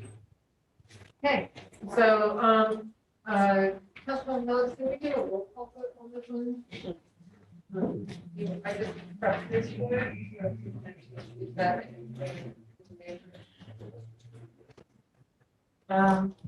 Councilman Timbers, Yes, on the table. Councilwoman Bill, yes, Councilman Silver, Yes. Councilwoman Blackwell. Yes. Councilman Burke. I'm sorry, Councilman Blanchard, Yes. Councilman Burke, Yes. Councilman Siddiq, Yes. Councilwoman Farrelly. Yes.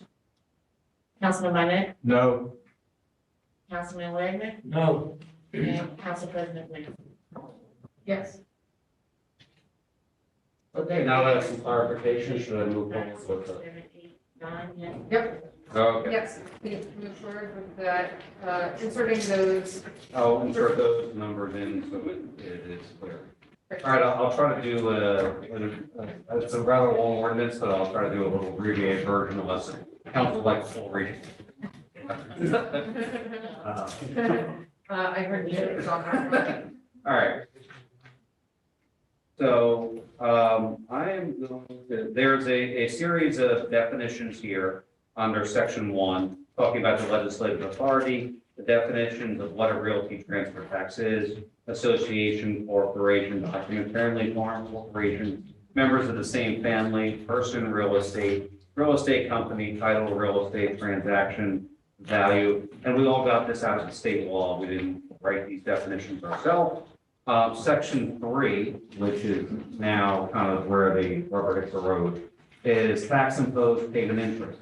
Every person who makes, executes, delivers, or presents for reporting any document or in those or in whose behalf any document is made, executed, delivered, accepted, or presented for reporting shall be subject to pay for in the respective transactions of any thereof tax at a rate of 1.5%, and then we'll put in parentheses, which is split between the Upper Darby School District and Township, of the value of real estate represented by such document, which tax shall be payable at earlier of the times the document is presented for reporting, or within 30 days of acceptance of such document, within 30 days of becoming an acquired company. The payment of tax imposed here shall be evidenced by the affixing of a simple stamp by the recorder of deeds. That's a county process. If any reason the tax is not paid when due, interest at the rate in effect at the time that the tax is due shall be added and collected. There is exempt parties, the United States, the Commonwealth, or instrumental in these agencies or political subdivision shall be exempt from payment for the tax imposed by this ordinance. The exemption of self-governmental body shall not, however, relieve any other party to the transaction for the liability of tax. There is a series of excluded transactions on page 6, all the way to 7, all the way to 8. Yes. Then there is section 6, documents relating to associations of corporations, talks about that, as well as acquired companies.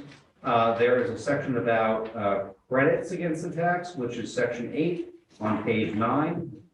There is an extension of lease. There is proceeds of judicial sales. There is the duties set forth by the Delaware County Recorder of Deeds.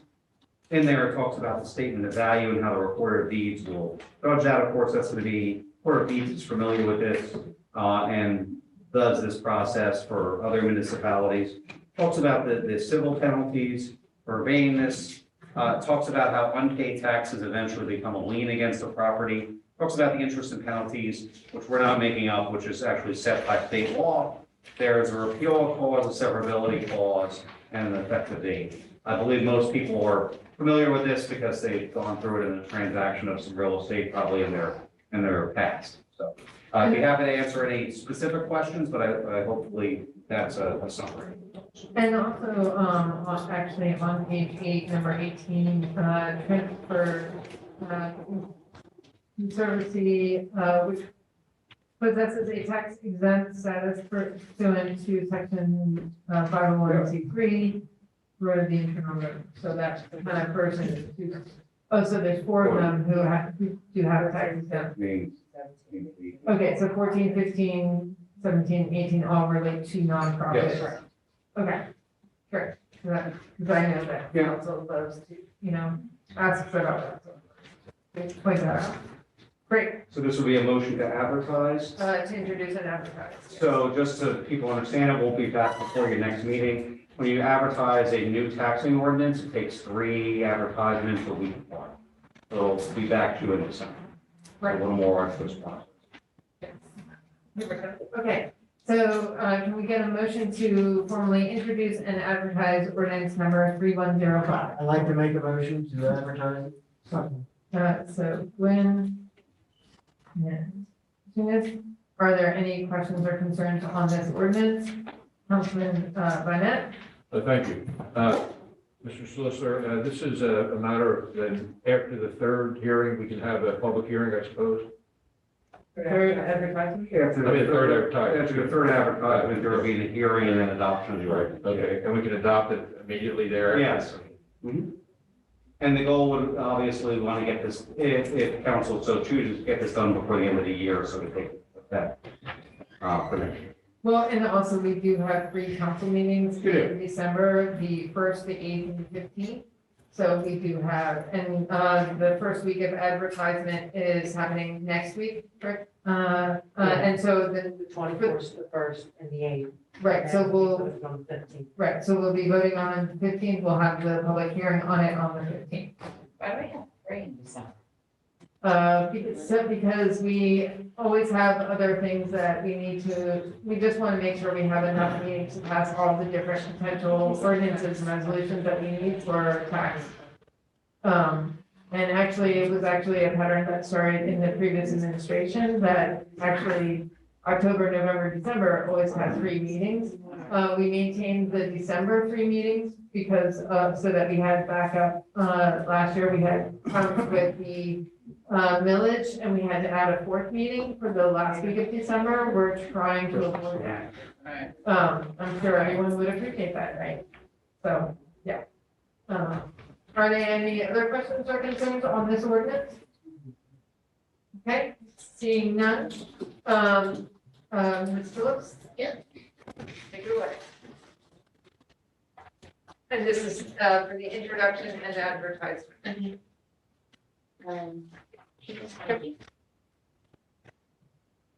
Councilor Thomas, Yes. Councilor Williams, Councilor Silver, Yes. Councilor Blackwell, Yes. Councilor Glenn, Yes. Councilor Burke, Yes. Councilor Sadiq, Yes. Councilor Corralian, Yes. Councilor Barnett, No. Councilor Whitman, No. and Council President Wynn. Yes. 9-2.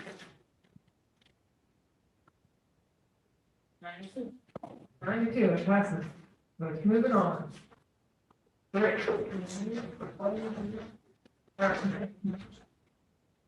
Okay.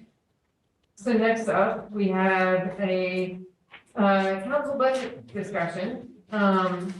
So we've talked a little bit about amendments that we have made to the budget over the past week. So we have a motion to amend the 22 budget by substitution of what has been presented to council. It was in your folders. I also have something to read because I lost my place. Okay, so the amendment on the top number side of the equation,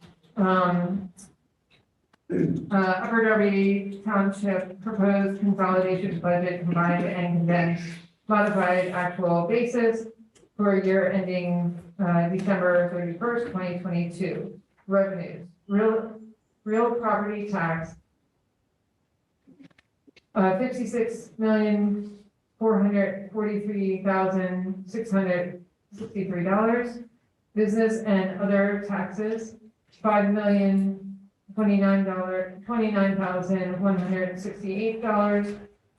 Licenses and permits, $3,177,003. Trash and sewer fees, $15,305,367. Grants and state aid, $6,428,196. Reimbursement for from other municipalities, $1,926,082. Other, $3,238,863. Total revenue, $548,342. Just want to take note, my dyslexia might hit, so I'm trying to make sure I'm getting every number correctly. And then by fund, the breakdown is general fund, $75,846,104. The sewer fund, $10,112,628. Sinking fund, $3,083,450. Highway fund, $2,506,160. Total revenue of $91,548,342. The two sets of numbers match between the different breakouts to the specific funds. And then in the expenses, we have public safety at $42,549,234. Public works, $22,318,165. Administrative services, $484,039. License and inspections, $2,052,917. General government, $4,567,458. Debt service, $3,083,450.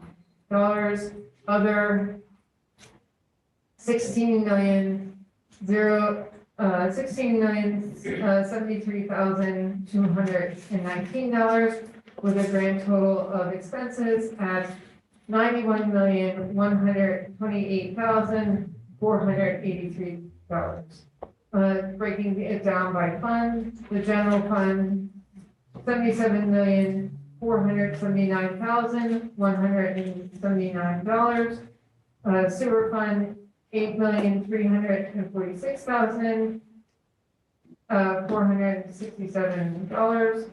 Sinking fund, $3,083,000. $450.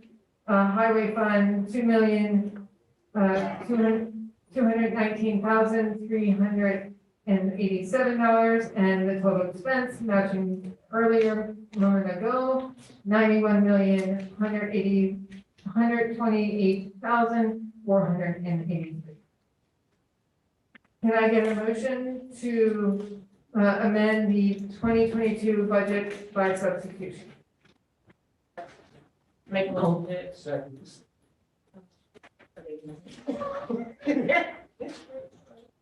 Hold on, I'm sorry. You have it. Yeah. Oh, okay, so I heard Philip and Jen.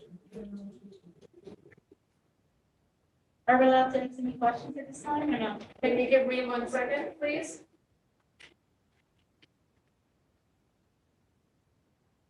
Are there any questions or concerns on the motion? I do. Okay, and Councilman Burnett? Thank you. Thank you. I have a bit of a dilemma here. Having just gotten this and not having had the opportunity to review it, I am not at all opposed to the concept or the idea of amending the budget. I want to make that very clear. I'm seeing this for the first time this evening, and I really don't know what the constituents of all these numbers are at this point. I may be in favor, I may not, but my dilemma is this. If I vote against this, that means that it could be interpreted that I'm against amending the budget, which I am not. I hope the record reflects that, those words. If I vote in favor of it, then it is implied that I agree with everything in here, which I cannot do. I don't know that we have to vote on this. It says right in our home rule charter that we have the right to amend the budget after the last public hearing. It doesn't require us to have a motion. I would propose that we don't vote on it tonight and just give us an opportunity to evaluate it, perhaps buy into it, and then take an action on approving a budget. Solicitors, Sure. Thank you very much, President Wentz. So you're correct, Councilor Bonnet. The Home Rule Charter contemplates public hearings just for this purpose, right? For the public and council to, sharpen their pencils, take a hard look at the budget, perhaps adjustments are made. After hearing that and knowing that there was an original budget that was advertised and that there are changes to this budget, I was asked by Council President Wentz and the CAO, should it be re-advertised? Should there be a motion? What would be the mechanism? So I suggested that there because there are changes, that there be a motion to go ahead and do that, take action of council to go ahead and do that. So it was my suggestion that there be a motion. No, and I appreciate that, but I hope you can understand where I am with this. Section 906B of the Home Rule Charter doesn't imply even that it's required. And it may not be required, it's an extra No, step. but I appreciate the certainty that is created by taking a formal action. There's no doubt about it. I just don't know how to do this, it's, I would be inclined to say I would vote no, and with the comment that I am not opposed to amending the budget, but I just need time to evaluate. So, and also I just want to point out that the top numbers that I read out are in many ways different from what had been advertised. And I do believe that if we do approve the motion to amend the budget, then we have the opportunity to re-advertise these numbers to the public so they have an opportunity to look into it more and so forth. And then and this is just to amend it. And then we will have the actual vote on approving the budget itself as an entirety. On December 1st, we have 2 weeks to look over the information. I think there will be some more supportive documents that are at council right at this moment to give everyone more detail on it. So I do, and also I want to point out that I did reach out to council members on Monday, or all but two, and I apologize to the two that I did not reach in time, where I asked them what things everyone wanted to add to the budget. And many of those items were included in this amendment. And correction, there were a whole lot of stuff that was adjusted and fixed, and everyone who was at the table yesterday morning worked really hard to do our best to make it the best possible budget we could have. And a lot of council's voice was actually included in the budget in ways that in previous processes never happened. As in the previous administration, I would try and make amendments to the budget in 2018 and 2019, and I was never given that opportunity, and I wasn't given any voice in it. I wasn't given a voice in any shape or form. So I just want to point out that more people got an opportunity to weigh in on this in a way that has never been done before. Well, I don't So I agree with just want to that. clarify. I don't agree with that at all, but the point is, and I commend you for doing that. I mean, believe me, that's why I have a dilemma here. Right. In terms of, I want to be real clear, I do not take issue with the fact that you did this, all right? And you assembled a team of people that, of varying viewpoints, that put their viewpoints together to assemble this document here. I just haven't had a chance to review it. And, voting in favor of something implies that I agree with everything. And again, that's why I have this bit of a problem with it.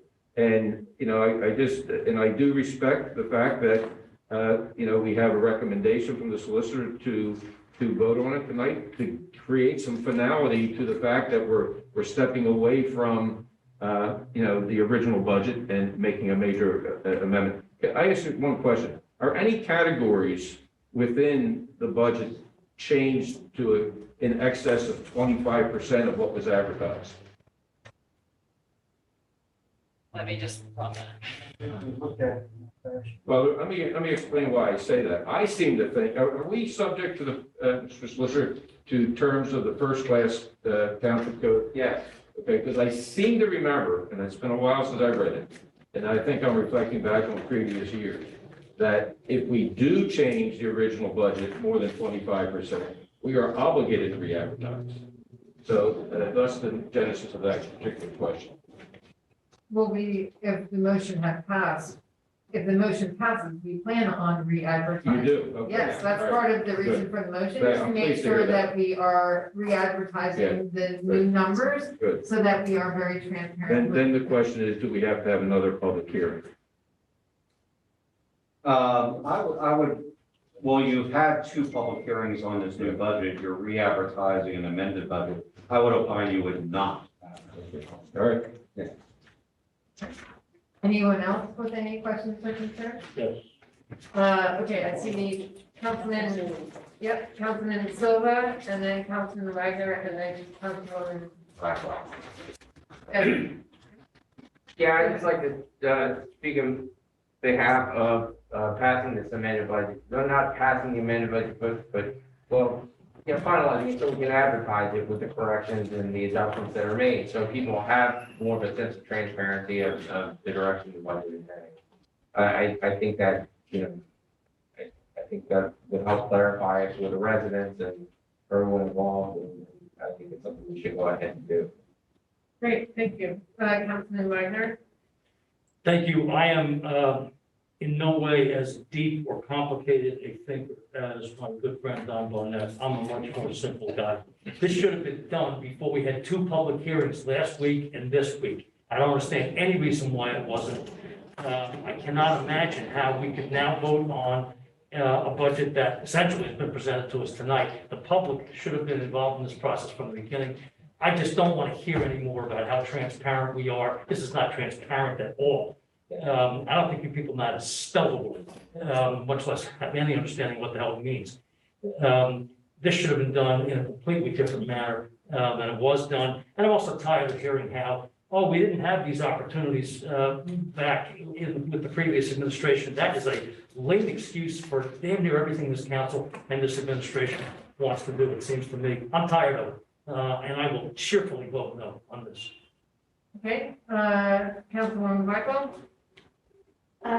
So just as a point of record for the constituents, I'm going to bring to council just some questions, and we don't have to answer it now, but on page 3 or 4, where it says other grants, here, for other grants, with the current budget, it goes down for 74,000 to 452. The current budget has nothing, but then the actuals goes up to $509,091. So that's just one question. Doesn't have to be answered now. And then we're going to go over to where it says other financing used on the same page 3 or 4. The same page 3 or 4, under other financing used, we go up to $5 million. So $5 million for 2020, and then in 2017, 18, 19, there hasn't been anything there. Okay, that's on page 3 or 4. So then we're going to go over here. Did you want answers to any of your questions, or are you just wanting to hop around? I'm just posing a question. Okay, I'm posing a question. If you can be answered, yes. If you can't, if we don't have to do it now, because I'm just answering the questions because I just see this right now. So the next question would be? So do you want to answer while you're asking? So, Deputy CEO, did you want to? It's hard to answer. Like, I'm not gonna be, I can't write fast enough to catch all these questions, so I'm trying to answer. So, no, Councilwoman Blackwell, it's easier to answer as you ask the question versus you giving 50 questions and then having us to go back to the first one, okay? Go to page 3, please. No, please put your mask on and let's get it, if we can get some Let's answers. go to page 3 or 4, please. Can we please get an answer to your question? Okay. Okay? CEO. Sure. Thank you, Madam President. In terms of other financing uses, what you're looking at there is the tax revenue anticipation note. So in a given budget year, if you take a tax revenue anticipation note, as we did, that'd be a $5 million expense in 2022. We don't plan to incur that expense, which the treasurer mentioned earlier in his report. So that's the reason you see 5 million and 0 in that line. On the initial grant question, I don't want to misspeak. So on that one, we will have to, Deputy CAO, if you're able to answer, that would be great. Typically, grant expenses are then balanced out by grant revenue. That's what that line, we're doing a better job of accounting for our grants, and we've increased the number of grants that we've applied for. And so that is what why it's 509, all of that money is then money that is then recouped by additional grant revenue. It used to be, my understanding is it used to be accounted for slightly differently under previous budgets. In 2021, we basically went for, better able to capture. So that is why that number jumped. Are these, any of these grants NIH grants? Not that I'm aware of. I'm not sure why we would be applying for an NIH grant. Okay. So now we can move on to your next page of questions that you had. So we'll do, you ask a question, and if we have an answer, we will answer a question. Right?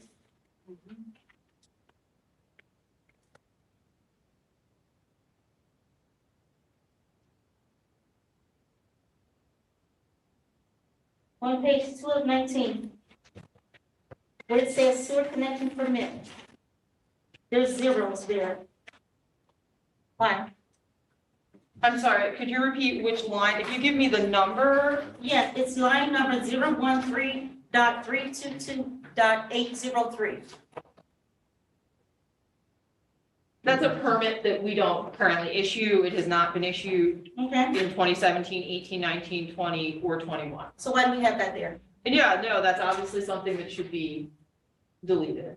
Okay, thank you. And on the drug forfeiture, we have line number 01.331.150 under drug forfeiture. In 2019, it was $113.17. In 2022, it dropped more than half to $6,426, and there's no budget for it. But in 2021, we have a budget for $27,734. No. No, that's not So, cool. drug forfeiture money is dependent on the courts. In 2020, the courts were largely closed. So that is why we don't budget for drug Okay, forfeiture yeah, money we don't know. in Right, we don't know. 2022 because We don't know. it's not like you can No anticipate worries. what that's gonna be. I just wanted to. So what you're For the seeing- public record, I just wanted to say No, something to absolutely. be able to understand. So what you're seeing in the 27,000 is the actuals through August, through October. It's not the budget. It's extra revenue. And under the home program drawdown loan. Where is that? Page 2 of 19, The bottom line. the bottom line. Line number 01.352.060. That has not been a part of the township's budget since 2018. I would have to actually double check, but I believe this might be something that the county now applies for and that we do not. And what's going on with the fire in Milburn? Line number 01.351.300. That was calculated based on the agreement with Millboard where council, I can't actually remember exactly what type of resolution. Right, yeah, we passed a resolution allowing for our fire department to cover the fires in Melbourne because their fire department no longer existed and they needed coverage. So it's a contract between the township and Melbourne to recoup costs for our fire departments going to take care of fires in their borough. I recall that. I just need an explanation for the vote. But we actually, it was done in council. The contract was approved in council. So the public knows about it because we did it already. Well, we do have to do it again because I think. Council President, could I? Actually, Councilwoman Blackwell is still in her. I just want to ask if we're discussing an amendment or we're looking at the budget. It's all connected.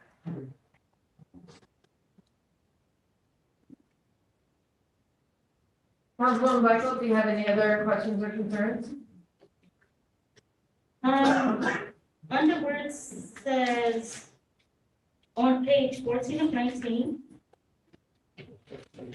public works construction, line item 01439.140.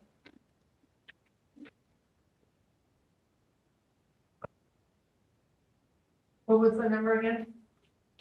01.439.140. So construction is part of, sorry, Council Yes, President. yes, please go ahead. construction is part of sewer construction. We are trying to more clearly delineate what the different divisions are within public works. So you'll see that in the budget council passed for 2021, that's when we added the line. So there is an increase for 2020. I'm not clear what the question is, aside from drawing attention to the line. That's what it is, just see what's going on with that. Okay. Yeah, it was added in the 2021 budget. Okay. And it wasn't previously there. Okay. And I have one more. So this one pertains to traffic island beautification on page 15 of 19. So under line item 01.451, 250, it says traffic island beautification.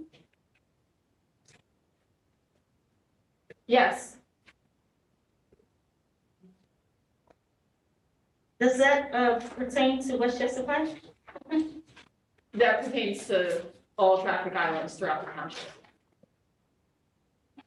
Okay. Great. And my last one is about the dumping fees on page 16 of 19. And it's item number 01.452.440 for the dumping fees in the parks. Because, That's not fees that we charge people to dump. That's fees used by the parks maintenance department to dump items, like to dispose of large objects. okay, so we had nothing previously, we have 3,000 now. Yes, again, to better account for it. One of the things we were finding is that it's easier to project expenses if we have things separated out into individual accounts. Okay, thanks. Any other questions? No. Okay, I do want to point out, that there is a line item, Shade Tree Commission for $5,000. Greatly appreciate that line being there. I know that, the chair of the Shade Tree Commission, Dolores Lombardi, has come to council in the past requesting that, and it's great to see it on the budget. Are there any, Councilman Tunis, sorry? Yeah, I'm just wondering if we can call the question.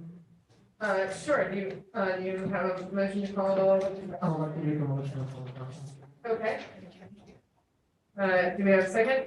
I'll second that motion. Silva?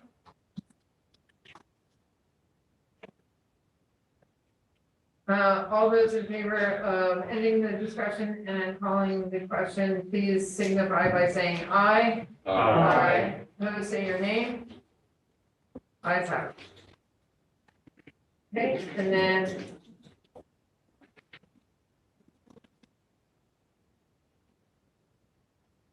okay, so moving on to the motion to amend the 2022 budget. I believe it would be more appropriate to do it by a roll call. So,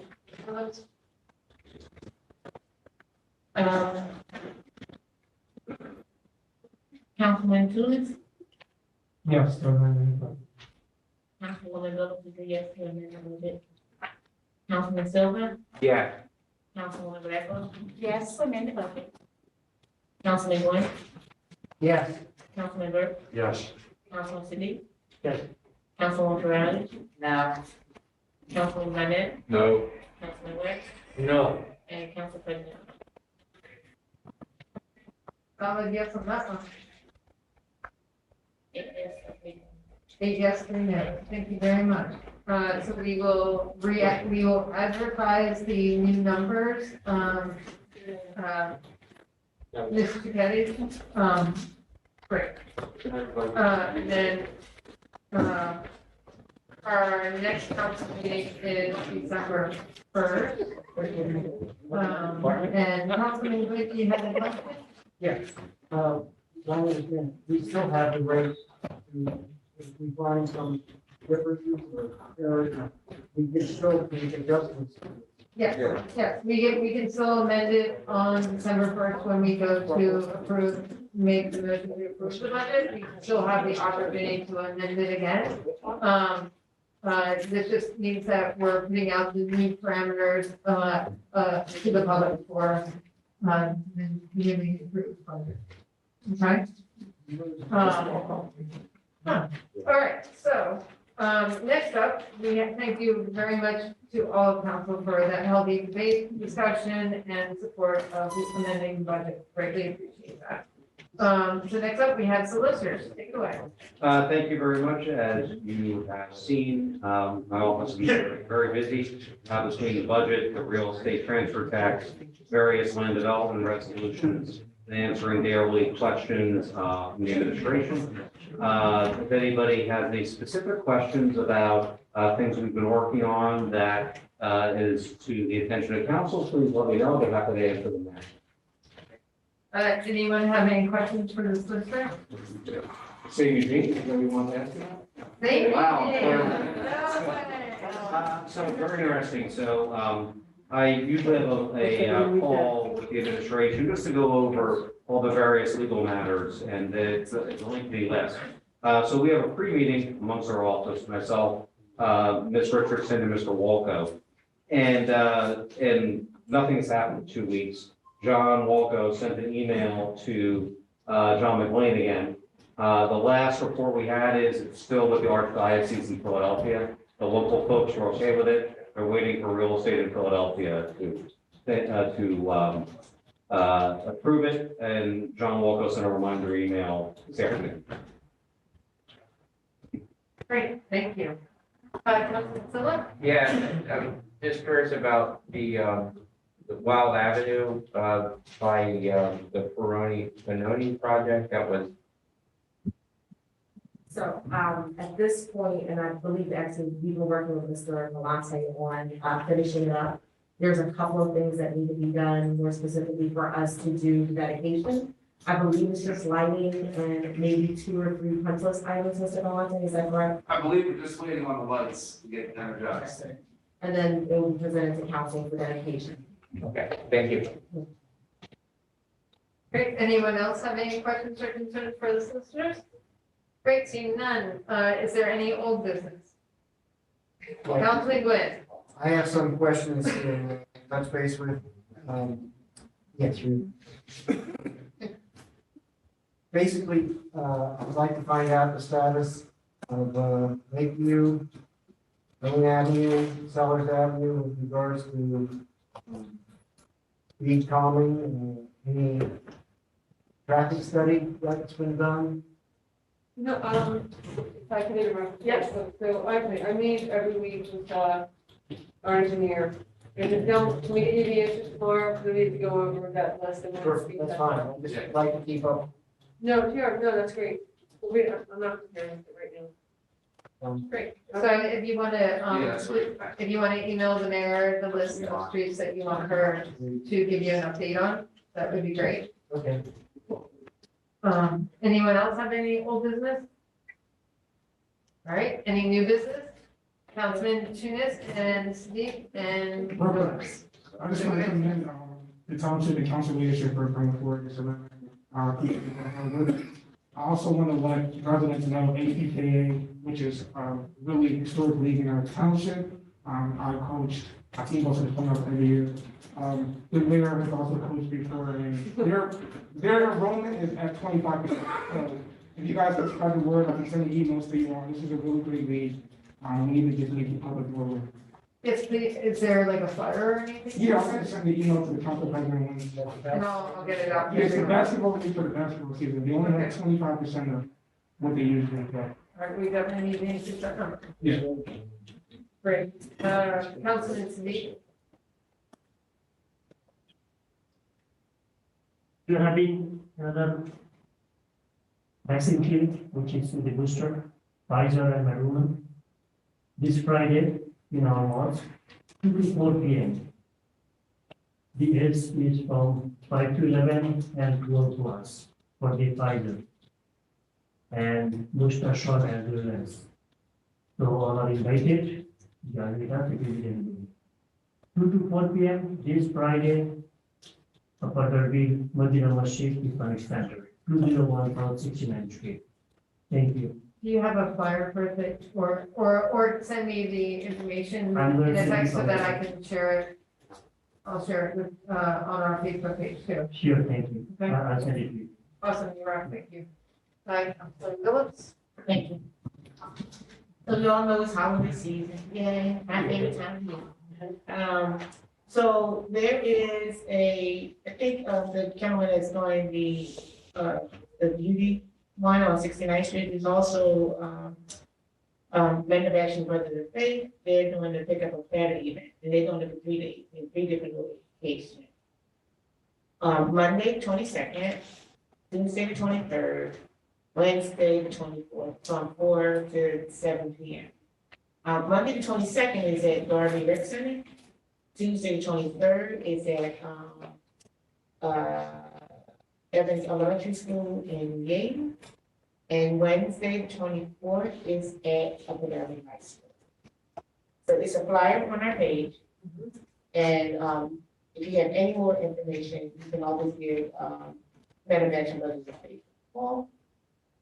Some of the sponsors are Men of Action Brothers of Faith, Baby Girl, Bimbo, bakeries, and yeah, so that's Great, and also if there are any council members or, anyone who they're looking for volunteers as well. Yeah. So if any of us can come and help them out, that would be excellent. I was there for Thanksgiving last year, and they have it all, they got a system and you just fill in wherever they need help, and it was really awesome. It was very productive. People were very appreciative, and I don't eat meat, but everyone seemed to really like what was being provided. So it was full portions, not tiny portions. Yeah. So it was really good. So they do a great job. Okay. Any other? Can you forward me all that information? Yes. Via email? Yes, I can. Are there any other, CAO? Yeah, sure. Thank you, Madam President. Just very quickly to echo that, the Men of Action event really is a great event. They're a grant subrecipient from the township, so the township's very proud to be a major supporter of that effort. And I also wanted to just say a special thank you to the township treasurer, David Heyman, for the role that he played in helping facilitate the budget amendment and bringing the parties together. And also to you, Madam President, and the Finance Committee and Council Vice President. I really do think it was a great process, and we achieved an excellent result. So I just wanted to extend thanks on behalf of the administration for those efforts. Great, thank you. And we appreciate it for your support in that process as well. Great, anyone else with new business? So just want to remind people, I'm going to keep reminding you, Allison and I are going to meet soon. May 22nd is the job fair. May 14th is the mental health. We're still gonna figure out a name for that. Oh, it's a work in progress. Yeah. Right? Awesome. So one more motion to adjourn. Second. All those in favor, please signify by saying aye. For the Republicans leave. Oh, my God. That's a surprise. I will be. No. What's that? I said, I'll put you now. Okay. Good.